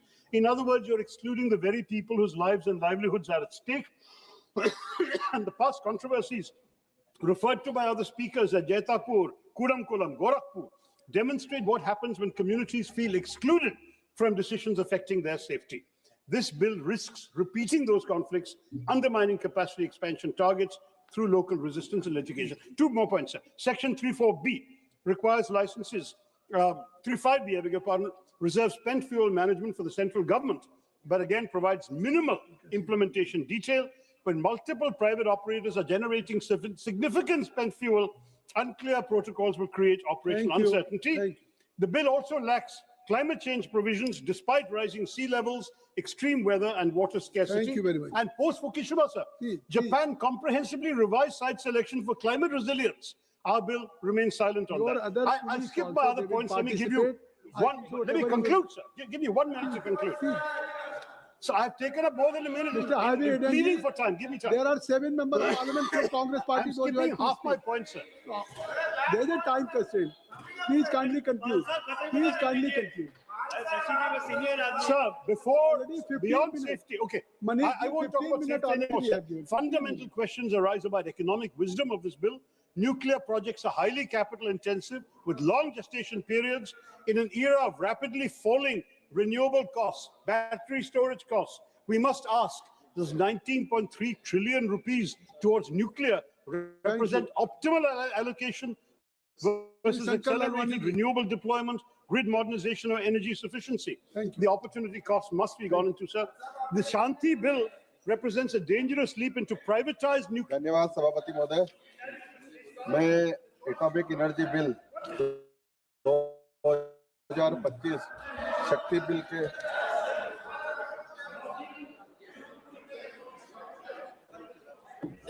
We cannot allow the pursuit of capital to override the non-negotiable requirements of public safety, environmental protection, and victim justice.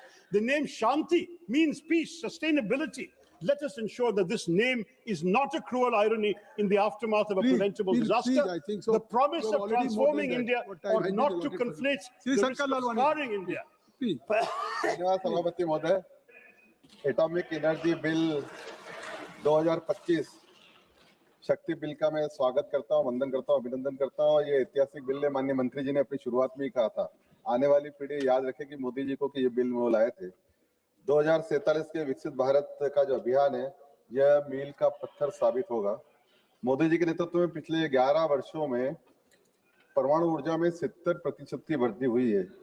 Nuclear energy का उपयोग हमने जैसा पहले भी कहा है कि शांतिपूर्ण तरीके से प्रयोजन के लिए करते हैं तथा विकास के लिए करते हैं।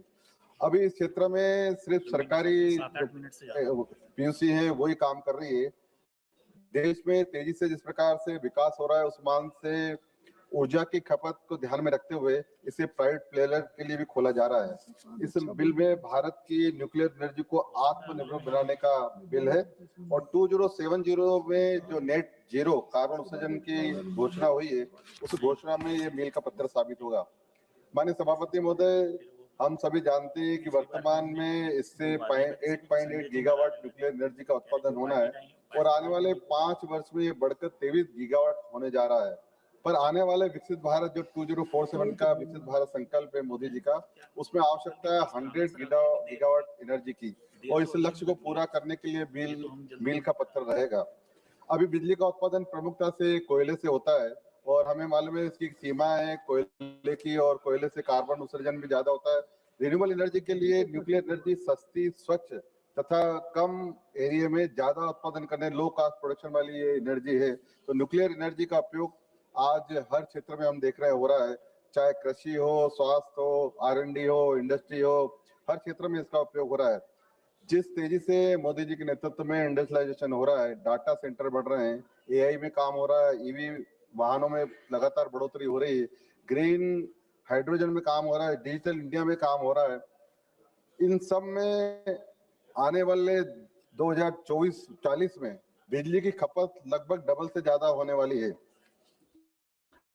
आने वाले 2030 में डाटा सेंटर के लिए भी 10 गीगावाट की बिजली की आवश्यकता होगी। इन सबको ध्यान में रखते हुए बिल बहुत ही महत्वपूर्ण है। इस बिल में डाटा सेंटर के लिए कंपनी को छोटे छोटे न्यूक्लियर पावर सेंटर अपने यहाँ बनाने की सुविधा रहेगी। स्मॉल मॉड्यूलर रिएक्टर से दुनिया में भारत डाटा और डिजिटल का हब स्थापित होने जा रहा है। सरकार ने छोटे छोटे मॉड्यूलर रिएक्टरों को R&D के लिए आगामी 5 वर्षों में जो प्रावधान किया है 30,000 करोड़ का प्रावधान किया है। सभापति महोदय, इस बिल को तैयार कर, ये बिल ऐसे ही तैयार नहीं हुआ है, इस बिल को तैयार करने के लिए पूरी होलिस्टिक अप्रोच अपनाई गई है और इस बिल के लिए अलग अलग मंत्रालयों से कंसर्न भी किया गया है। इस बिल के लिए नीति आयोग, विधि न्याय मंत्रालय, विदेश मंत्रालय और इसके साथ साथ परमाणु ऊर्जा आयोग, विद्युत मंत्रालय तथा अन्य मंत्रालयों से सहमति के बाद ये बिल लाया गया है। इस बिल की लाइसेंस की प्रक्रिया भी पूरी स्पष्ट दी हुई है बिल में। सेफ्टी पॉइंट ऑफ व्यू से सेफ्टी के क्या क्या प्रिकॉशन होना चाहिए वो भी इस बिल में बताया गया है। पूरा डिटेल में इस बिल में दिया गया है। मेरे विपक्ष के साथी ने बिल पढ़ा नहीं है। रेगुलेटर बोर्ड भी बनाया जा रहा है जो जिसमें प्रावधान रहेगा हर बात का और इंस्पेक्शन हो तथा इन्वेस्टिगेशन हो, सभी का इसमें प्रावधान किया गया है। यदि कोई न्यूक्लियर डैमेज होता है तो उसके लिए भी मुआवजा और बीमे की राशि इसमें रखी गई है। माननीय सभापति महोदय, न्यूक्लियर बिल को लेकर हमेशा दो बातें चर्चा में होती है। विपक्षी साथी भी कहते हैं कि इसमें एक रेडिएशन का प्रभाव रहता है और दूसरा वेस्ट का निष्पादन हम कैसे करेंगे। जहां तक रेडिएशन की बात करो, जो वैज्ञानिक हमें बता रहे हैं कि रेडिएशन की बात करो, ये रेडिएशन इसमें न्यूक्लियर क्षेत्र में इस पार्लियामेंट से भी कम होता है, ये उन्होंने कहा है। दूसरा, जहां तक वेस्ट डिस्पोजल की बात है, वेस्ट डिस्पोजल के लिए उन्होंने कहा है कि वेस्ट डिस्पोजल हम लेंगे और उसमें भी प्रोसेस करेंगे। माननीय प्रधानमंत्री कहते हैं कचरे से कंचन, तो ये उसका जो वेस्ट रहेगा उसमें भी प्रोसेस करके हम कमाएंगे। इस बिल के अंतर्गत परमाणु ऊर्जा नियामक परिषद का भी गठन किया जाएगा। इस परिषद के अधिकार व करते हुए इसमें इस पद दिए हुए हैं। माननीय सभापति महोदय, वर्तमान में भारतीय परमाणु बीमा पुल जो परमाणु क्षति के लिए 2010 अधिनियम की तरफ से सिर्फ 1500 करोड़ की लायबिलिटी तय करता है, लेकिन इस बिल में न्यूक्लियर स्टेशन स्थापित करने वालों ऑपरेटरों के लिए विभिन्न लायबिलिटी क्लासिफाइड की गई है। अगर हम बात करें कोई 1200 मेगावाट से अधिक का रिएक्टर बनाता है तो 3000 की लायबिलिटी रहेगी। अगर कोई 500 मेगावाट का रिएक्टर बनाता है तो उसको 1500 करोड़ की लायबिलिटी रहेगी। 250 मेगावाट से अधिक का रिएक्टर कोई बनाता है तो 750 करोड़ की लायबिलिटी रहेगी। 50 मेगावाट से अधिक का अगर कोई रिएक्टर बनाता है तो 300 करोड़ की लायबिलिटी रहेगी और 50 मेगावाट तक अगर कोई रिएक्टर बनाता है तो 100 करोड़ की लायबिलिटी रहेगी। किसी भी अगर कोई विवाद होता है, उस विवाद को निपटने के लिए, निराकरण के लिए परमाणु न्याय प्राधिकरण का भी इसमें प्रावधान किया गया है और इसके बाद भी अगर वो संतुष्ट नहीं है तो हाईकोर्ट और सुप्रीम कोर्ट भी जा सकता है। न्यूक्लियर लायबिलिटी फंड का भी इसमें प्रावधान किया गया, बीमे का भी प्रावधान किया गया। माननीय सभापति, मुझे पुरानी सरकार में, इनकी सरकार में हमने देखा कि किस प्रकार इस क्षेत्र में दो प्रमुख बाधाएं थी। एक तो पूरा जो ये नियंत्रण था वो सरकार के पास था और दूसरा प्राइवेट प्लेयर इसमें कहीं नहीं आ रहा है, लेकिन अब इस बिल के प्रावधान में प्राइवेट प्लेयर भी आ सकते हैं। इस बिल में आने से बड़े पैमाने पर परमाणु क्षमता का विस्तार होगा, निजी निवेश आगे आएंगे, सुरक्षित और बेहतर रिएक्टर बनेंगे, स्मॉल मॉड्यूलर रिएक्टर बनेंगे जो डाटा सेंटर और एआई के लिए आने वाले समय में आवश्यकता है। भारत इसमें आत्मनिर्भर बनेगा और जो माननीय प्रधानमंत्री जी का संकल्प है नेट 2070 में, उस लक्ष्य को हम पूरा करेंगे। अंत में सभापति महोदय ये कहना चाहूंगा कि माननीय प्रधानमंत्री मोदी जी के नेतृत्व में स्वच्छ भारत हो रहा है, उज्जवल भारत हो रहा है, आयुष्मान भारत हो रहा है, आत्मनिर्भर भारत हो रहा है, स्वदेशी भारत हो रहा है, शक्तिशाली भारत हो रहा है, स्वाभिमानी भारत हो रहा है, विकसित भारत हो रहा है, डिजिटल भारत हो रहा है। अब न्यूक्लियर भारत भी इस बिल के माध्यम से होगा। बहुत बहुत धन्यवाद। मैं इस बिल का समर्थन करता हूँ। श्री धैर्यशील माने जी नहीं बैठे।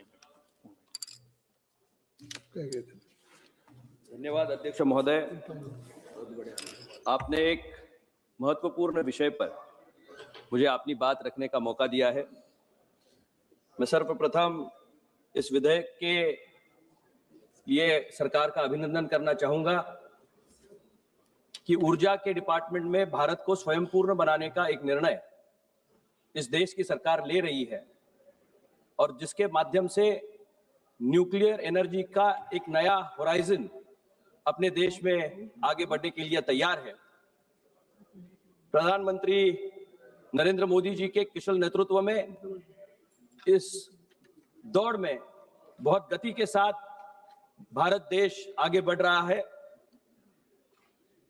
2047 में देश को विकसित भारत में अगर परिवर्तित करना है तो ऊर्जा के डिपार्टमेंट में हमें स्वयंपूर्ण होना पड़ेगा।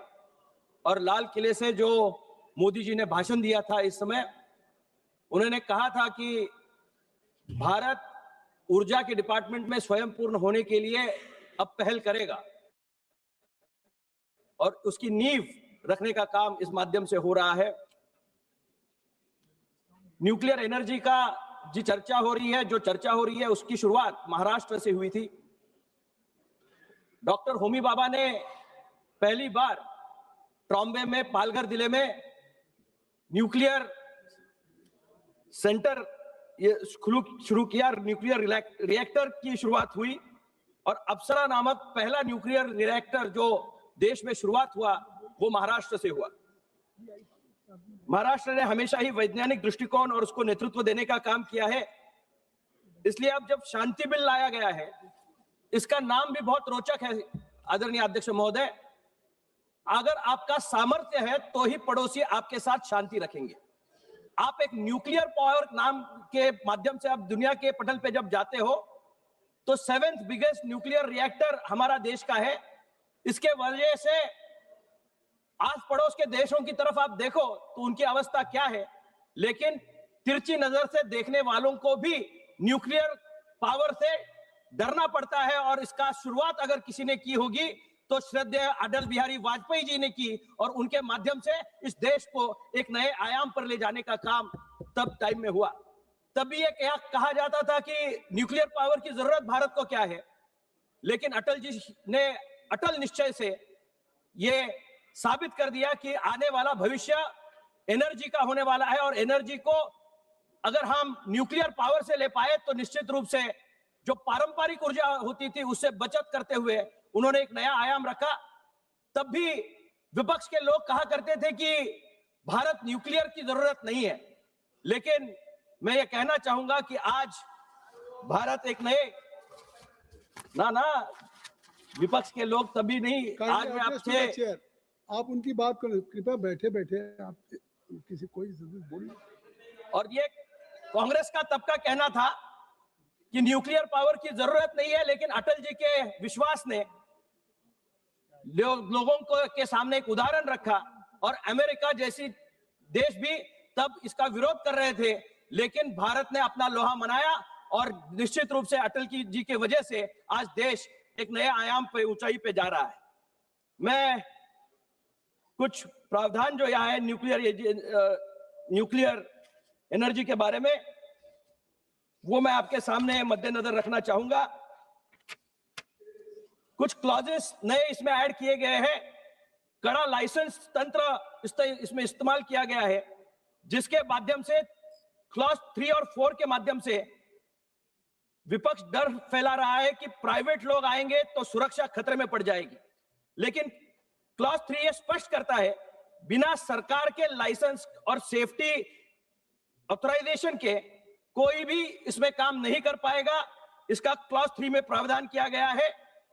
इसका फोकस SMRs पर भी है। स्मॉल मॉड्यूलर रिएक्टर्स देश में बनने चाहिए, इसके लिए इसकी योजना बनाई जा रही है।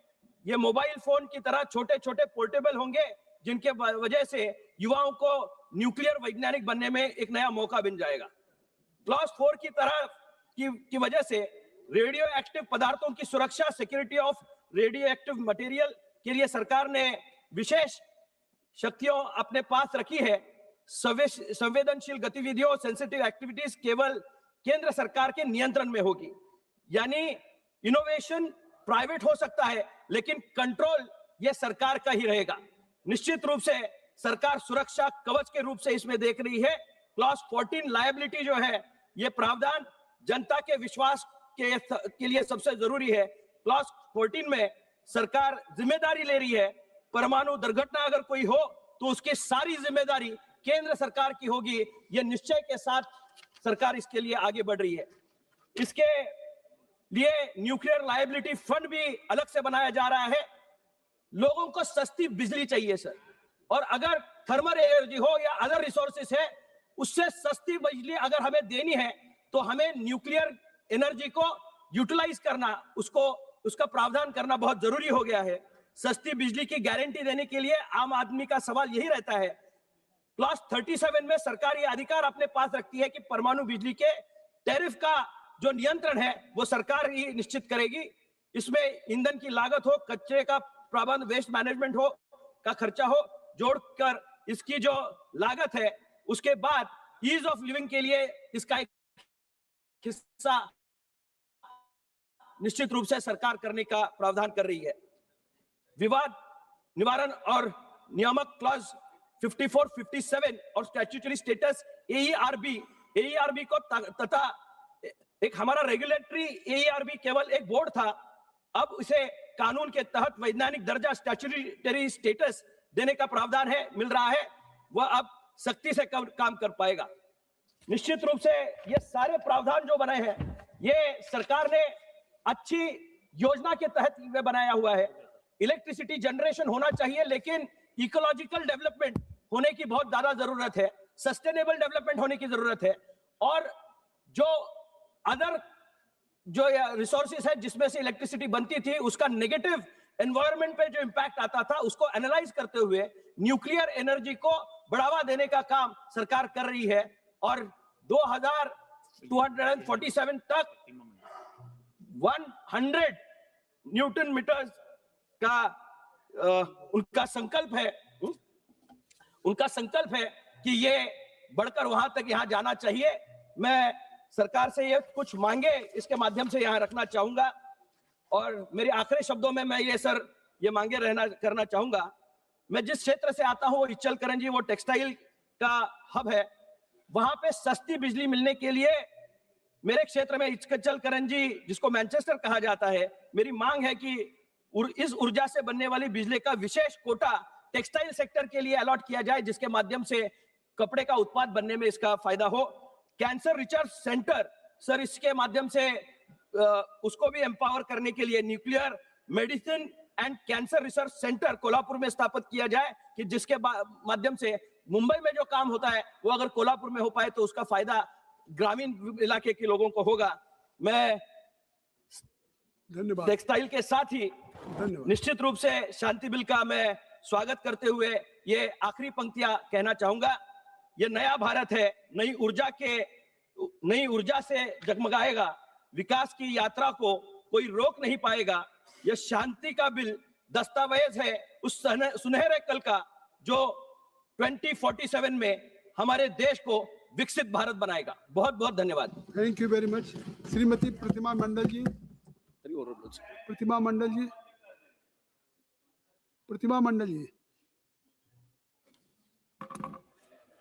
Thank you, Honorable. You want to speak just now, or either You want to speak later on? Are you ready? Yes, I am ready. You can start.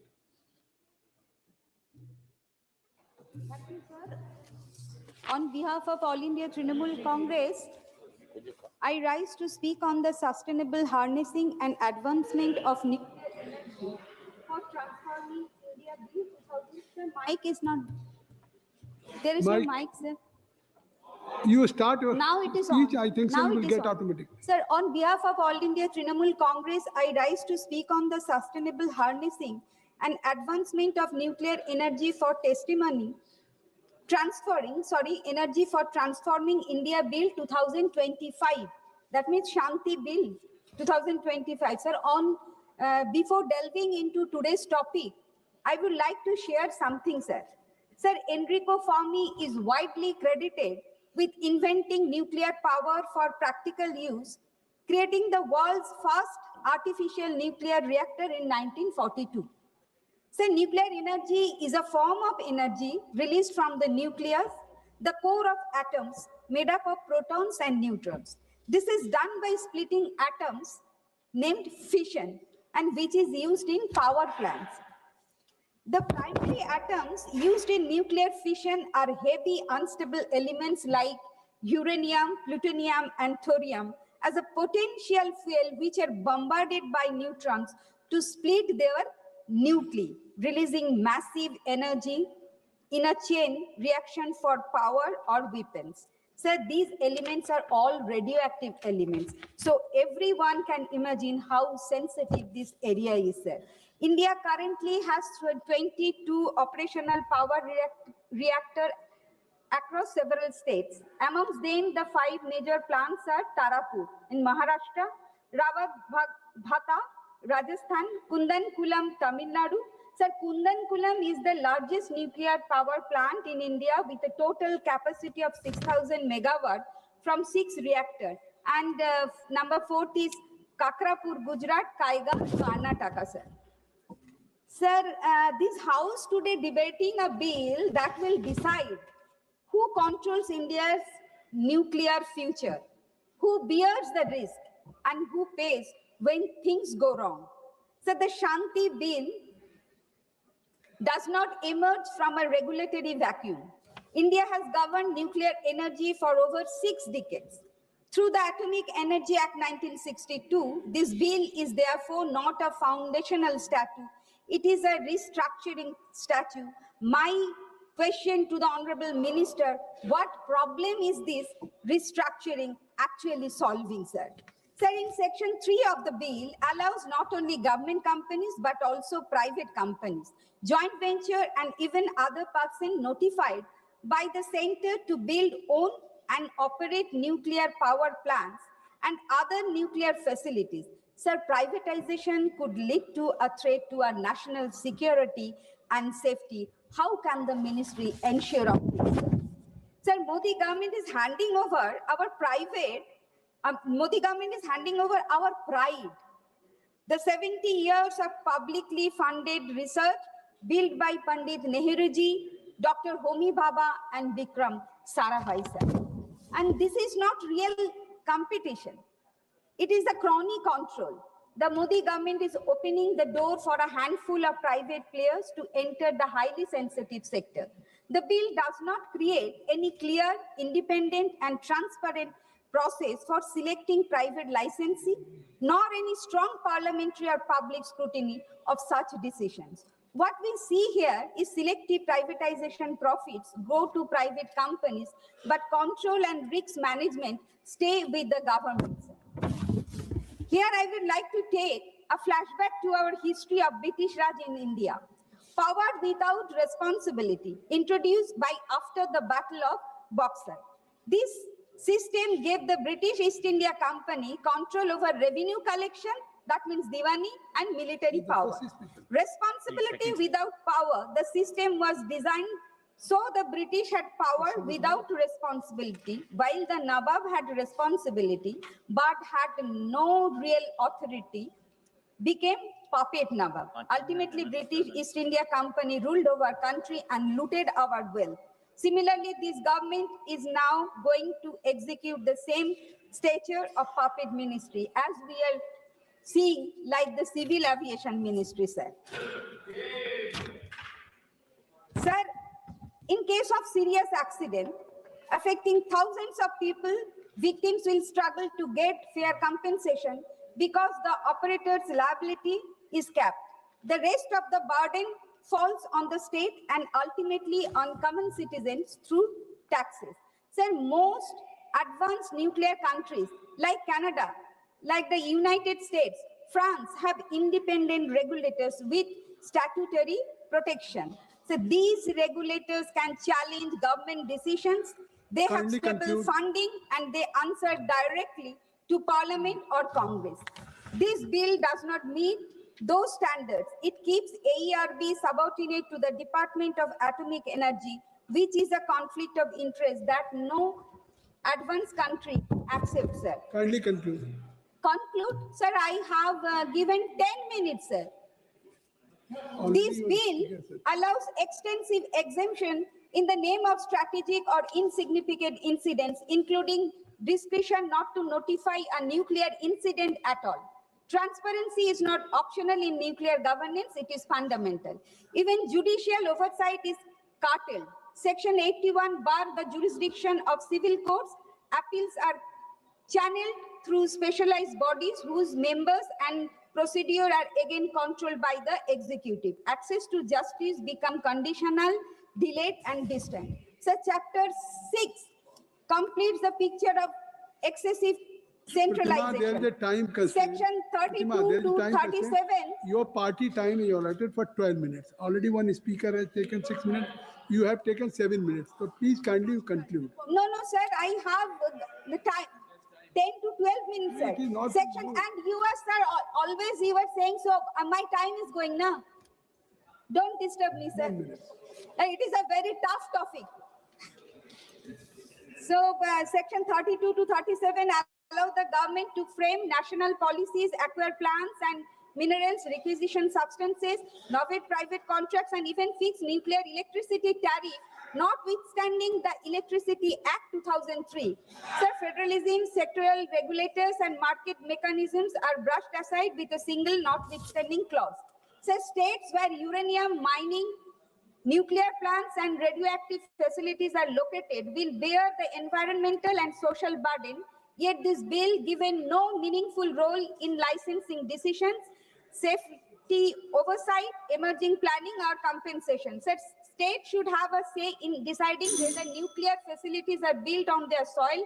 They should receive their compensation if their land is acquired or if there is contamination. So the bill places a duty on operator to ensure occupational safety and health, but it does not strengthen the position to worker to demand safe condition or to report violations without fear or retaliation. Workers in nuclear facilities face unique hazard and radiation exposure, chemical burns and psychological stress, and they deserve strong protection, sir. In the bill, there is no mention about high cost of containment and the disposal of hazardous radioactive waste, sir.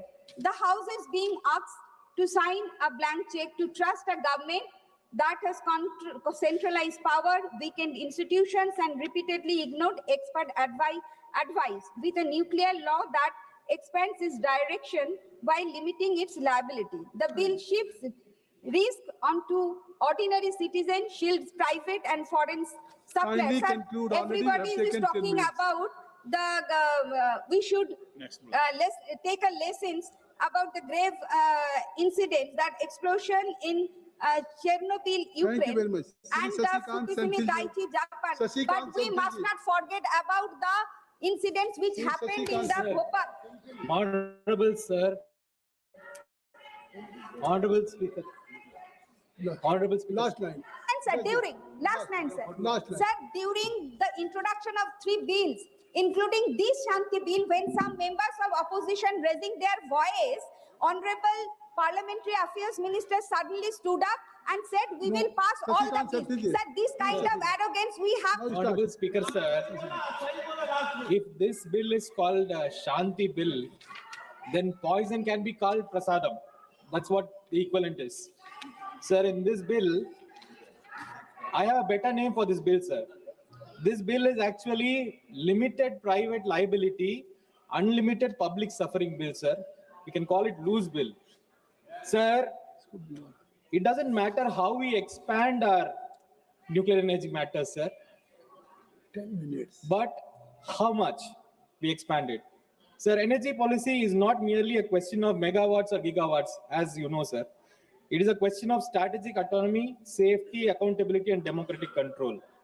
Sir, nuclear energy, unlike any other sector, sits at the intersection of democratic civilian development and national security, sir. Decisions taken in this domain cannot be reversed easily, and hence, precisely the reason why this bill demands highest level of parliamentary scrutiny, sir. Sir, as you know very well,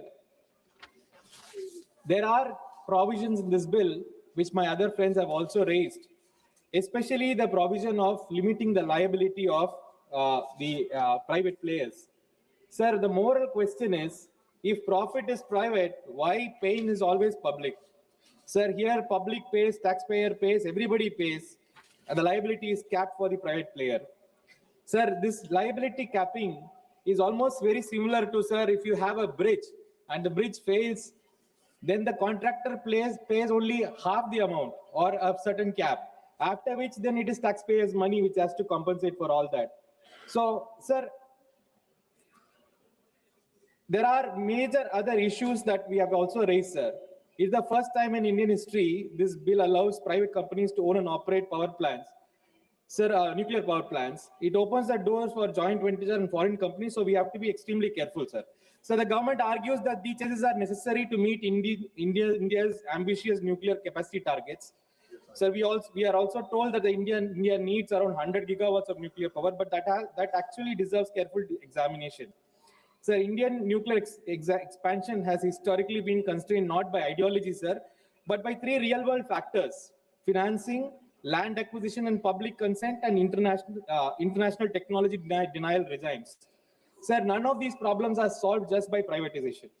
Sir, financing challenges can be addressed through sovereign guarantees, green bonds, and public investment, as many other countries have done, sir. But public consent requires trust, transparency, and credible safety mechanisms. Trust that is harder to build when you have private players inside, profit-driven private players in this picture.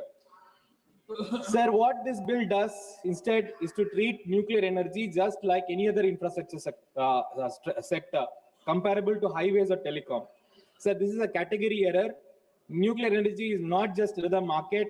It involves radioactive materials, long-lived waste, and risks that no insurance market can actually truly price, sir.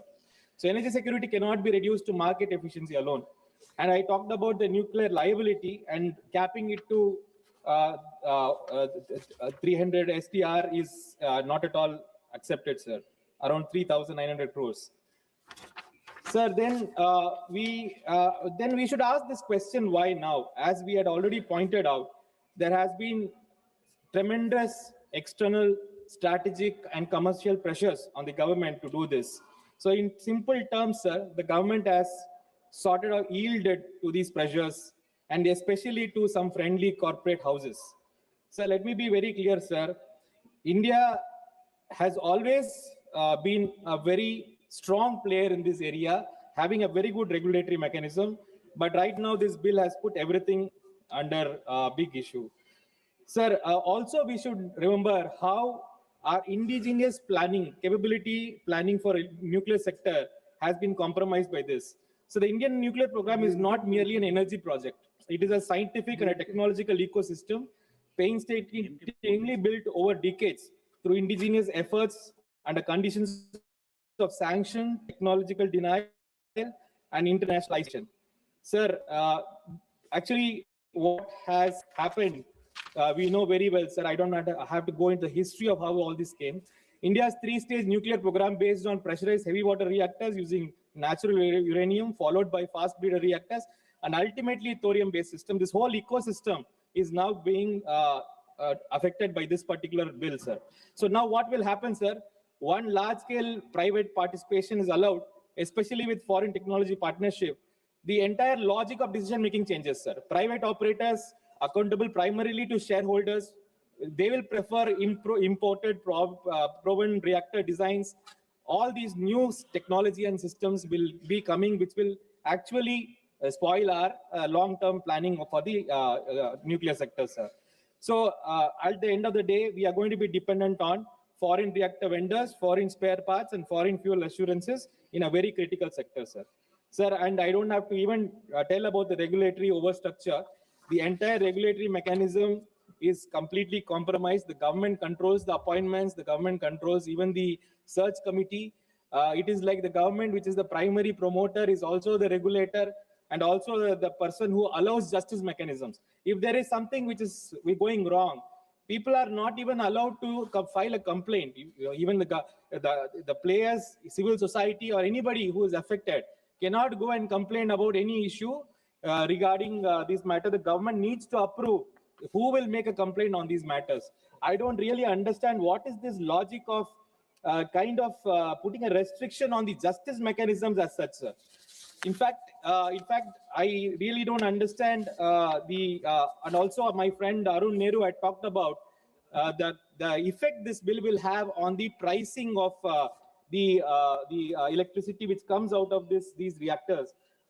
So in fact, I have also seen the government has made a provision in this bill to actually regulate that price of the this thing. So the Honorable Minister will also have to explain why this provision was brought inside this bill of regulating the pricing, where the normal regulators are kept aside and it is a bill. Sir, I just want to conclude by saying, sir, this bill is basically, sir, what we are actually asking is, we are not against energy security, sir. We are not against all this. But the point is, this bill requires scrutiny. This bill requires clause by clause reading. So we request the Honorable Government to rewrite the bill with full liability, with proper independent regulation, with open courts and honest disclosure. Sir, no development is worth health issues in this country for its citizens. So my request is, please put the bill to stronger scrutiny for a committee, or please rewrite the bill again. Thank you. Thank you. Sri Biren Singh ji. धन्यवाद sir. That's why I'm sitting here to just heard you. मैं सतत दोहन तथा उन्नयन नाभिकीय ऊर्जा द्वारा भारत परिवर्तन विधेयक 2025 के विरोध में अपना वक्तव्य देने के लिए खड़ा हूं. माननीय अध्यक्ष जी, यह सरकार निजीकरण के नाम पर देश की हर चीज बेचने पर तुली हुई है. हवाई अड्डे बिक गए, बंदरगाह बिक गए, सार्वजनिक उपक्रम बिक गए. अब इस विधेयक के जरिए परमाणु ऊर्जा जैसे अत्यंत संवेदनशील रणनीतिक क्षेत्र को भी अपने चहेते लोगों के हवाले करना चाहती है. यह नीति नीलामी, जहां राष्ट्रीय सुरक्षा, जनजीवन और भविष्य की पीढ़ियों की कीमत पर कुछ चुनिंदा कंपनियों को मुनाफा पहुंचाने के लिए जो है सरकार खुले तौर पर जनता की संपत्ति को निजी तिजोरियों में डाल रही है और इस सदन से केवल मोहर लगवाना चाहती है. तो सवाल यह नहीं कि सरकार यह क्यों ऐसा कर रही है, सवाल यह है कि अब देश की सुरक्षा भी जो है कि प्राइवेट लोगों के लाभ के लिए गिरवी रख दी जाएगी. माननीय अध्यक्ष जी, मैं जो अधिनियम आया है उसके धारा 3 और 7 की तरफ ध्यान आकर्षित करना चाहता हूं कि धारा 3 के अंतर्गत निजी कंपनियों को ऊर्जा संयंत्र का निर्माण, स्वामित्व और संचालन करने की अनुमति दी गई है और धारा 7 के माध्यम से लाइसेंस की शर्तें, अवधि और संशोधन का पूरा अधिकार केंद्र सरकार को सौंप दिया गया है. यह व्यवस्था परमाणु क्षेत्र में नीतिगत निर्णय से हटाकर प्रशासनिक विवेक के अधीन कर दिया गया है और इतना संवेदनशील क्षेत्र किसी भी स्थिति में लाइसेंस राज और नोटिफिकेशन राज से संचालित नहीं किया जा सकता. माननीय अध्यक्ष जी, हम आपका ध्यान अधिनियम के धारा 9 की तरफ ले जाना चाहता हूं. धारा 9 में अनुसंधान, विकास, नवाचार और लाइसेंस की छूट दी गई है। मैं पूछना चाहता हूं कि जब परमाणु पदार्थ और विकिरण शामिल हो तो छूट शब्द का प्रयोग ही खतरनाक है। यह प्रावधान भविष्य में निजी संस्थाओं को नियामक निगरानी से बाहर प्रयोग करने का रास्ता खोल सकता है। अध्यक्ष जी, धारा 11 से 16 तक धारा 13 में ऑपरेटर की देनदारी सीमित कर दी गई है और धारा 14 स्पष्ट करती है कि सीमा से अधिक नुकसान की जिम्मेदारी होने पर केंद्र सरकार इसे उठाएगी। जैसे दुर्घटना निजी संयंत्र में हो, निर्णय निजी संपत्ति का कंपनी का हो, लेकिन भुगतान राज्य और देश की जनता करे। यह इसे रोका जाना चाहिए। न तो यह नैतिक है न ही न्याय संगत है। हम आपका ध्यान जो है धारा 17 से 27 की तरफ ले जाना चाहता हूं, जिसमें परमाणु ऊर्जा नियामक बोर्ड की नियुक्ति, विस्तार, हटाने का अधिकार सब कुछ कार्यपालिका के अधीन है और धारा 25 के तहत सरकार कुछ भी गतिविधियों को नियामक के दायरे से बाहर कर सकती है। जबकि नियामक ही स्वतंत्र नहीं होगा तो सुरक्षा केवल कागजी बन के रह जाएगी। माननीय अध्यक्ष जी, धारा 28 से 31 के बीच में जांच, तलाशी, कार्रवाई की शक्तियां मुख्यतः केंद्र सरकार और उसके अधीन संस्थाओं को दी गई है। राज्यों और स्थानीय प्रशासन और स्वतंत्र विशेषज्ञों का कोई स्पष्ट भूमिका नहीं है, जो संघीय ढांचे के विपरीत है। माननीय अध्यक्ष जी, अध्याय 5 के धारा 32 से 46 के बीच में जो नीति निर्धारण, अधिग्रहण, अनुबंध के अन्वेषण, छूट और आपात शक्तियां, ये सब कुछ सौंप देती है और वह भी पर्याप्त संसदीय नियंत्रण के बिना। परमाणु शक्ति पर ऐसा केंद्रीकरण लोकतंत्र के लिए जोखिम है। अतः हम आपसे अनुरोध करते हैं अंत में कि परमाणु ऊर्जा का विस्तार आवश्यक हो सकता है, लेकिन निजीकरण बिना कठोर जवाबदेही के अस्वीकार है और कार्यपालिका का अत्यधिक नियंत्रण संवैधानिक संतुलन को कमजोर करता है और परमाणु सुरक्षा को बाजार तर्कों पर नहीं छोड़ा जा सकता। मैं सरकार से आग्रह करता हूं कि इस विधेयक को संयुक्त संसदीय समिति को भेजा जाए और बिना व्यापक चर्चा के इसे पारित न किया जाए। आपको बहुत बहुत धन्यवाद sir. Shri R Sachidanandam ji, R Sachidanandam. I rise to speak on the Shanti Bill 2025. The very name Shanti, meaning peace, immediately reminds us the irony embedded in this legislation. Much like Operation Smiling Buddha, this bill carries a name that suggests peace, while in reality it represents the absence of it. In fact, the name appears to symbolize not peace for the people, but the government's deep and continuing love for privatization. Honorable Speaker, sir, after repealing the Atomic Energy Act 1948, the Atomic Energy Act 1962 was enacted. Subsequently, this act was amended 3 times in a progressive manner. Each of these amendments gradually broadened the scope of the nuclear power generation, which was originally confined strictly to the central government. However, even with these amendments, the core principle remained intact, that atomic energy must be used solely for the welfare of the people of India. The atomic energy clearly ensures the nuclear power is the strategic national resource meant to serve people interest, national security, the people's welfare. Unfortunately, the proposed Shanti Bill 2025 departs fundamentally from this principle.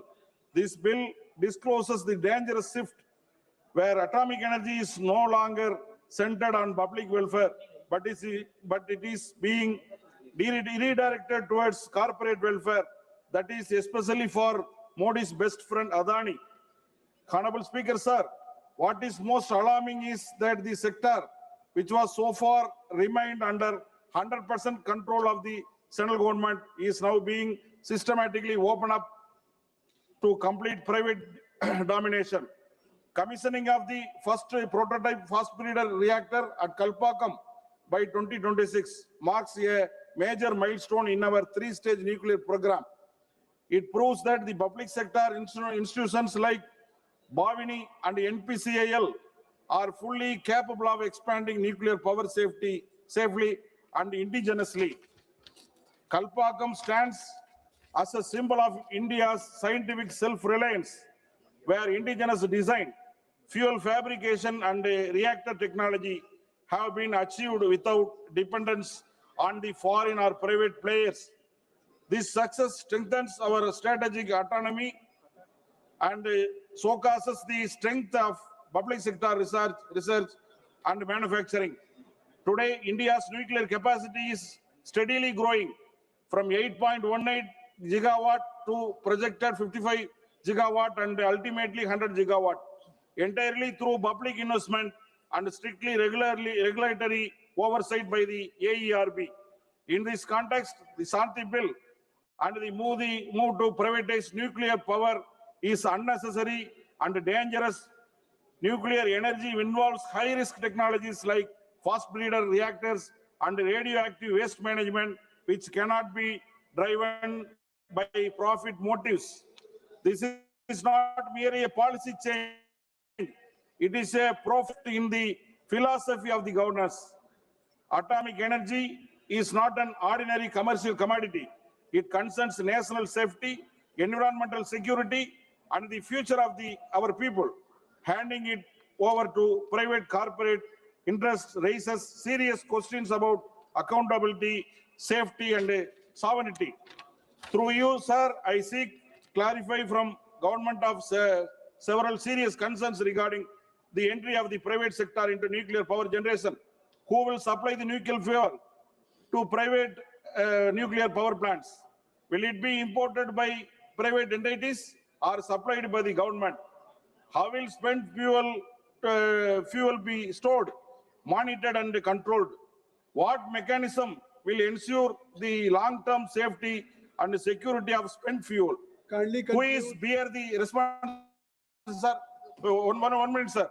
Who will bear the responsible for the decommissioning the nuclear fuel plants after completion of the 40-year life cycle? In the unfortunate event of the nuclear accident, who will bear the nuclear liability and compensate the affected public? Honorable Speaker, sir, I wish to draw the attention of the House to reports published in the New York Times regarding the nuclear device that was installed in the Nanda Devi region of Himalayas and subsequently went missing. It was reported that the device contained nearly one-third of the plutonium used in the Nagasaki atomic attack. Even today, local leaders and communities fear that the plutonium from the last device may have entered a glacier, posing a serious threat to the people living downstream. Sir, even in the case of, just 1 minute, sir, case of the government-owned nuclear device, no authority has taken responsibility to this day. Therefore, Honorable Speaker, sir, I strongly urge the House to carefully examine the true intent of the consequences of the Shanti Bill 2025 and to ensure that atomic energy remains a public asset used strictly for the welfare of the people of India and not for the profit of the few corporates like Adani. Thank you very much, sir. Thank you, Chairman Sahib, for giving me this opportunity. This historic, sustainable harnessing and advancement of nuclear energy for transforming India Bill 2025, Shanti Bill, otherwise 2025. Manya Pradhan Mantri, I support the bill under the leadership of our Honorable Prime Minister Shri Narendra Modi ji. The entire world, the leader of this world, is trying to make India in 2047 a Viksit India. For that, this nuclear energy bill, it is commendable and is acceptable in all sphere. The Atomic Energy Act 1962 was enacted after repealing the Atomic Energy Act 1948. After so many permutation, combination, and rectification, the nuclear power production originally confined to the central government, to the government companies and joint venture companies. But now, with a strong research and development support since inception of the nuclear power program, India could achieve self-reliance in nuclear fuel cycle technology and has been carrying out the nuclear power program in the responsible manner. With adequate experience now in place, it is time to ripen augment its nuclear installed capacity to newer clean energy security and reliable round-the-clock power for national data center and future-ready. As Bharat is trying to new India, new Bharat. So this is requirement 100 data centers, quantum computing is coming. Now it is 8 gigawatt only. So now this is a quantum job in electric generation. So India has set up an ambitious plan to achieve the energy independence with a roadmap of decarbonization by 2070. So in this view, reasons mentioned, it is necessary to enact the new comprehensive legislation, namely the Sustainable Harnessing and Advancement of Nuclear Energy for Transforming India Bill 2025, and to repeal the Atomic Energy Act 1962 and the Civil Liability for Nuclear Damage Act 2010.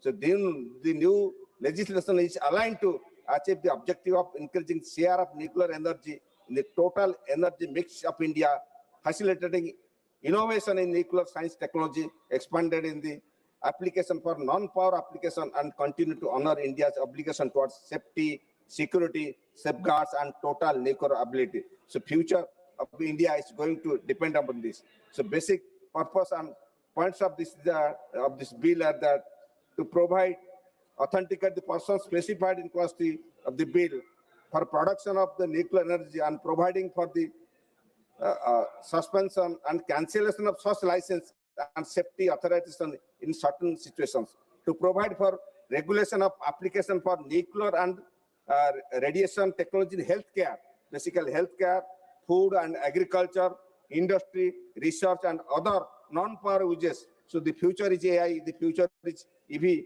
and semiconductor. So this will definitely help this new Bharat to exempt research, development, and innovation action from licenses, to provide for a pragmatic civil liability regime for nuclear damage, to confer statutory status to the Atomic Energy Regulatory Board, which is reorganized, to strengthen the implementation of security safeguards, the provide policy framework and quality assurance or smooth coordination of emergency preparedness and response. So the bill has a permits the Department of Government of India and company, joint venture, etc., to set up facilitation to undertake the activities specially in clause only under a license, a safety authentication. It further empowers the central government to reserve certain activities sensitive in nature under the exclusive control, because only government cannot do it, as 100 gigawatt of power is required. In government sector, you can go up to 50, as scientists have told. The next 50, it can by private sector handshaking. So the bill enables the Board of Regulating Manufacture, use, export, import, transport, etc. of any radioactive substances and radiation generation equipment.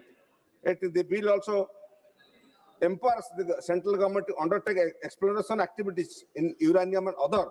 As I have talked that you can have a with private partnership or other, the exploration can be taken in ocean and other areas also. India can be self-sustained in international market.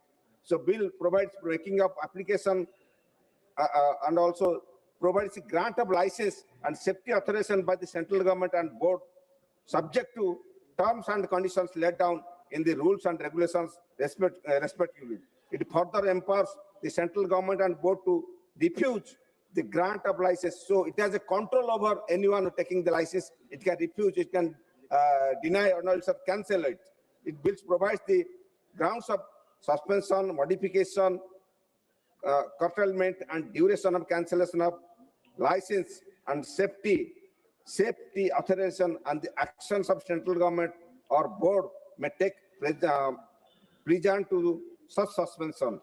So the bill also pursuant to carry out research development. As research development is high-end topic, so handshaking with the private agency and other agency, research development takes a major role. So design and innovation of matter relating to nuclear energy and radiation for the peaceful use. And the bill provides duties of persons granted license fee and other things. And the bill also able to nuclear damage caused by nuclear incidents. So any damage in nuclear incident also it takes care occurring in nuclear installation as well as the nuclear installation occurring outside the nuclear installation involving nuclear material in the cost of carriage and before and after another operator has assumed the liability.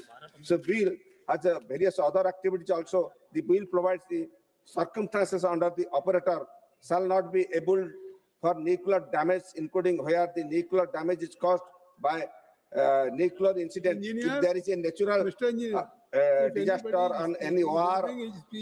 Between him and chair, you should not cross. Okay. Any nuclear disaster or civil war, so it will not take care. Thank you, Veraji. Only 1 minute. The bill imposes obligation on the operator to take out before beginning the operation of nuclear installation insurance policy and any such thing. So central government has control over this, any private agency, and I hope this bill will definitely create a new revolution in atomic energy sector. And for that, I demand also in my area, my Jaspur constituency, it is still capital of India. It is mines and other lots of energy is required. Even a nuclear energy station can put in my constituency, I will welcome it. Thank you. Jai Jagannath. Sri Y.S. Avnash Reddy ji. Very good. So thank you for this opportunity, sir. So before talking about the sustainable harnessing and advancement of nuclear energy bill, I would like to go one step back, sir. Sir, uranium is the primary fuel for nuclear energy, sir. My parliamentary constituency, Kadapa, has one of the highest uranium reserves in the country. Sir, Uranium Corporation of India Limited, UCIL, is running mining and processing plant at Tummalapalli village in my constituency from the last 18 years. Keeping in view of the national interest, our people from 6 villages have given their valuable lands to UCIL in spite of the knowledge of severe radiation risks because of uranium. Sir, yet the UCIL does not have any respect towards people, sir. They does not have any compassion towards their grievances. I have represented Honorable Minister also several times, sir, regarding hazardous chemical wastes at Tailing Pond, the need to shift Kotala village by providing R&R package. Yet no action is taken so far, sir. Sir, land acquisition issues and land loser quota jobs are still pending, sir. I request the government to create confidence and be liberal in addressing the grievances of our people, as they have sacrificed lands for a national cause and consented for uranium mining in spite of so many health risks, sir. Sir, coming to the merits of the proposed bill, sir, this bill provides long overdue regulatory clarity and institutional strengthening.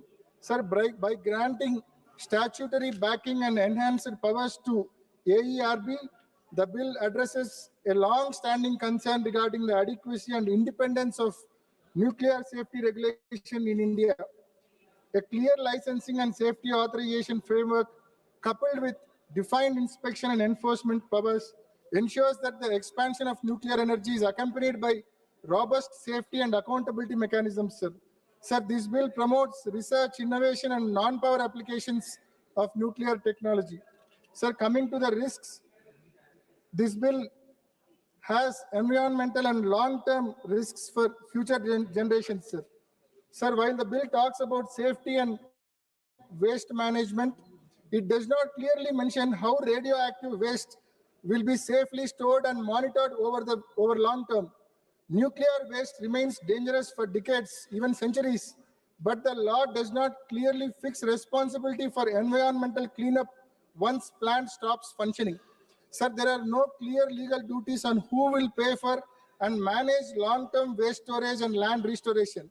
Because of this, there is real concern that the cost and risk of nuclear waste management may be pushed onto the future governments and future generations. Such long-lasting environmental risk require clearer legal safeguard and stronger accountability, sir. Sir, in this bill, there is a gap in emergency preparedness at the local level, sir. Sir, the bill gives strong emergency powers to the central government. but it says very little about preparing people on the ground to handle a nuclear emergency, sir.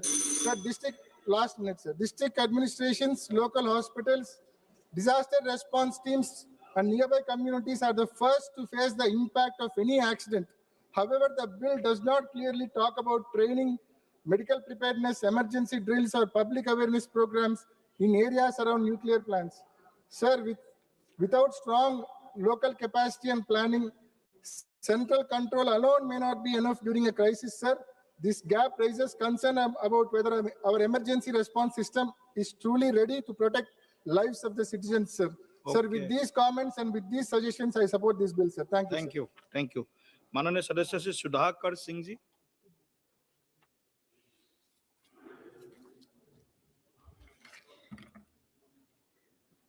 सभापति महोदय, भारत के रूपांतरण हेतु परमाणु ऊर्जा का संधारणीय दोहन और अभिवर्धन विधेयक 2025 अधिनियम पर विशेष चिंता व्यक्त करने के लिए यहाँ खड़ा हुआ हूँ, जहाँ पर परमाणु ऊर्जा अधिनियम 2062, 1986, 1987 तथा वर्ष 2015 में संशोधनों का निरसन के साथ वर्ष 2010 में व्यापक चर्चा और सहमति के आधार पर परमाणुीय क्षति के लिए, परमाणुीय नुकसान के लिए सिविल दायित्व और त्रुटि रहित दायित्व व्यवस्था के माध्यम से किसी परमाणुीय घटना के पीड़ितों को शीघ्र प्रतिकर के संदाय का उपबंध के लिए अधिनियमित किया गया था, उसका भी आज यहाँ निरसन होने की बात है।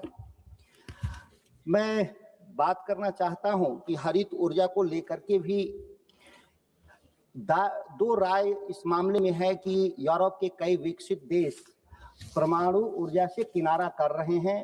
खासतौर से जर्मनी अपने सभी पुराने परमाणु घरों को बंद कर दिया गया और वो एक वैकल्पिक हरित ऊर्जा की तरफ बढ़ना चाहते हैं।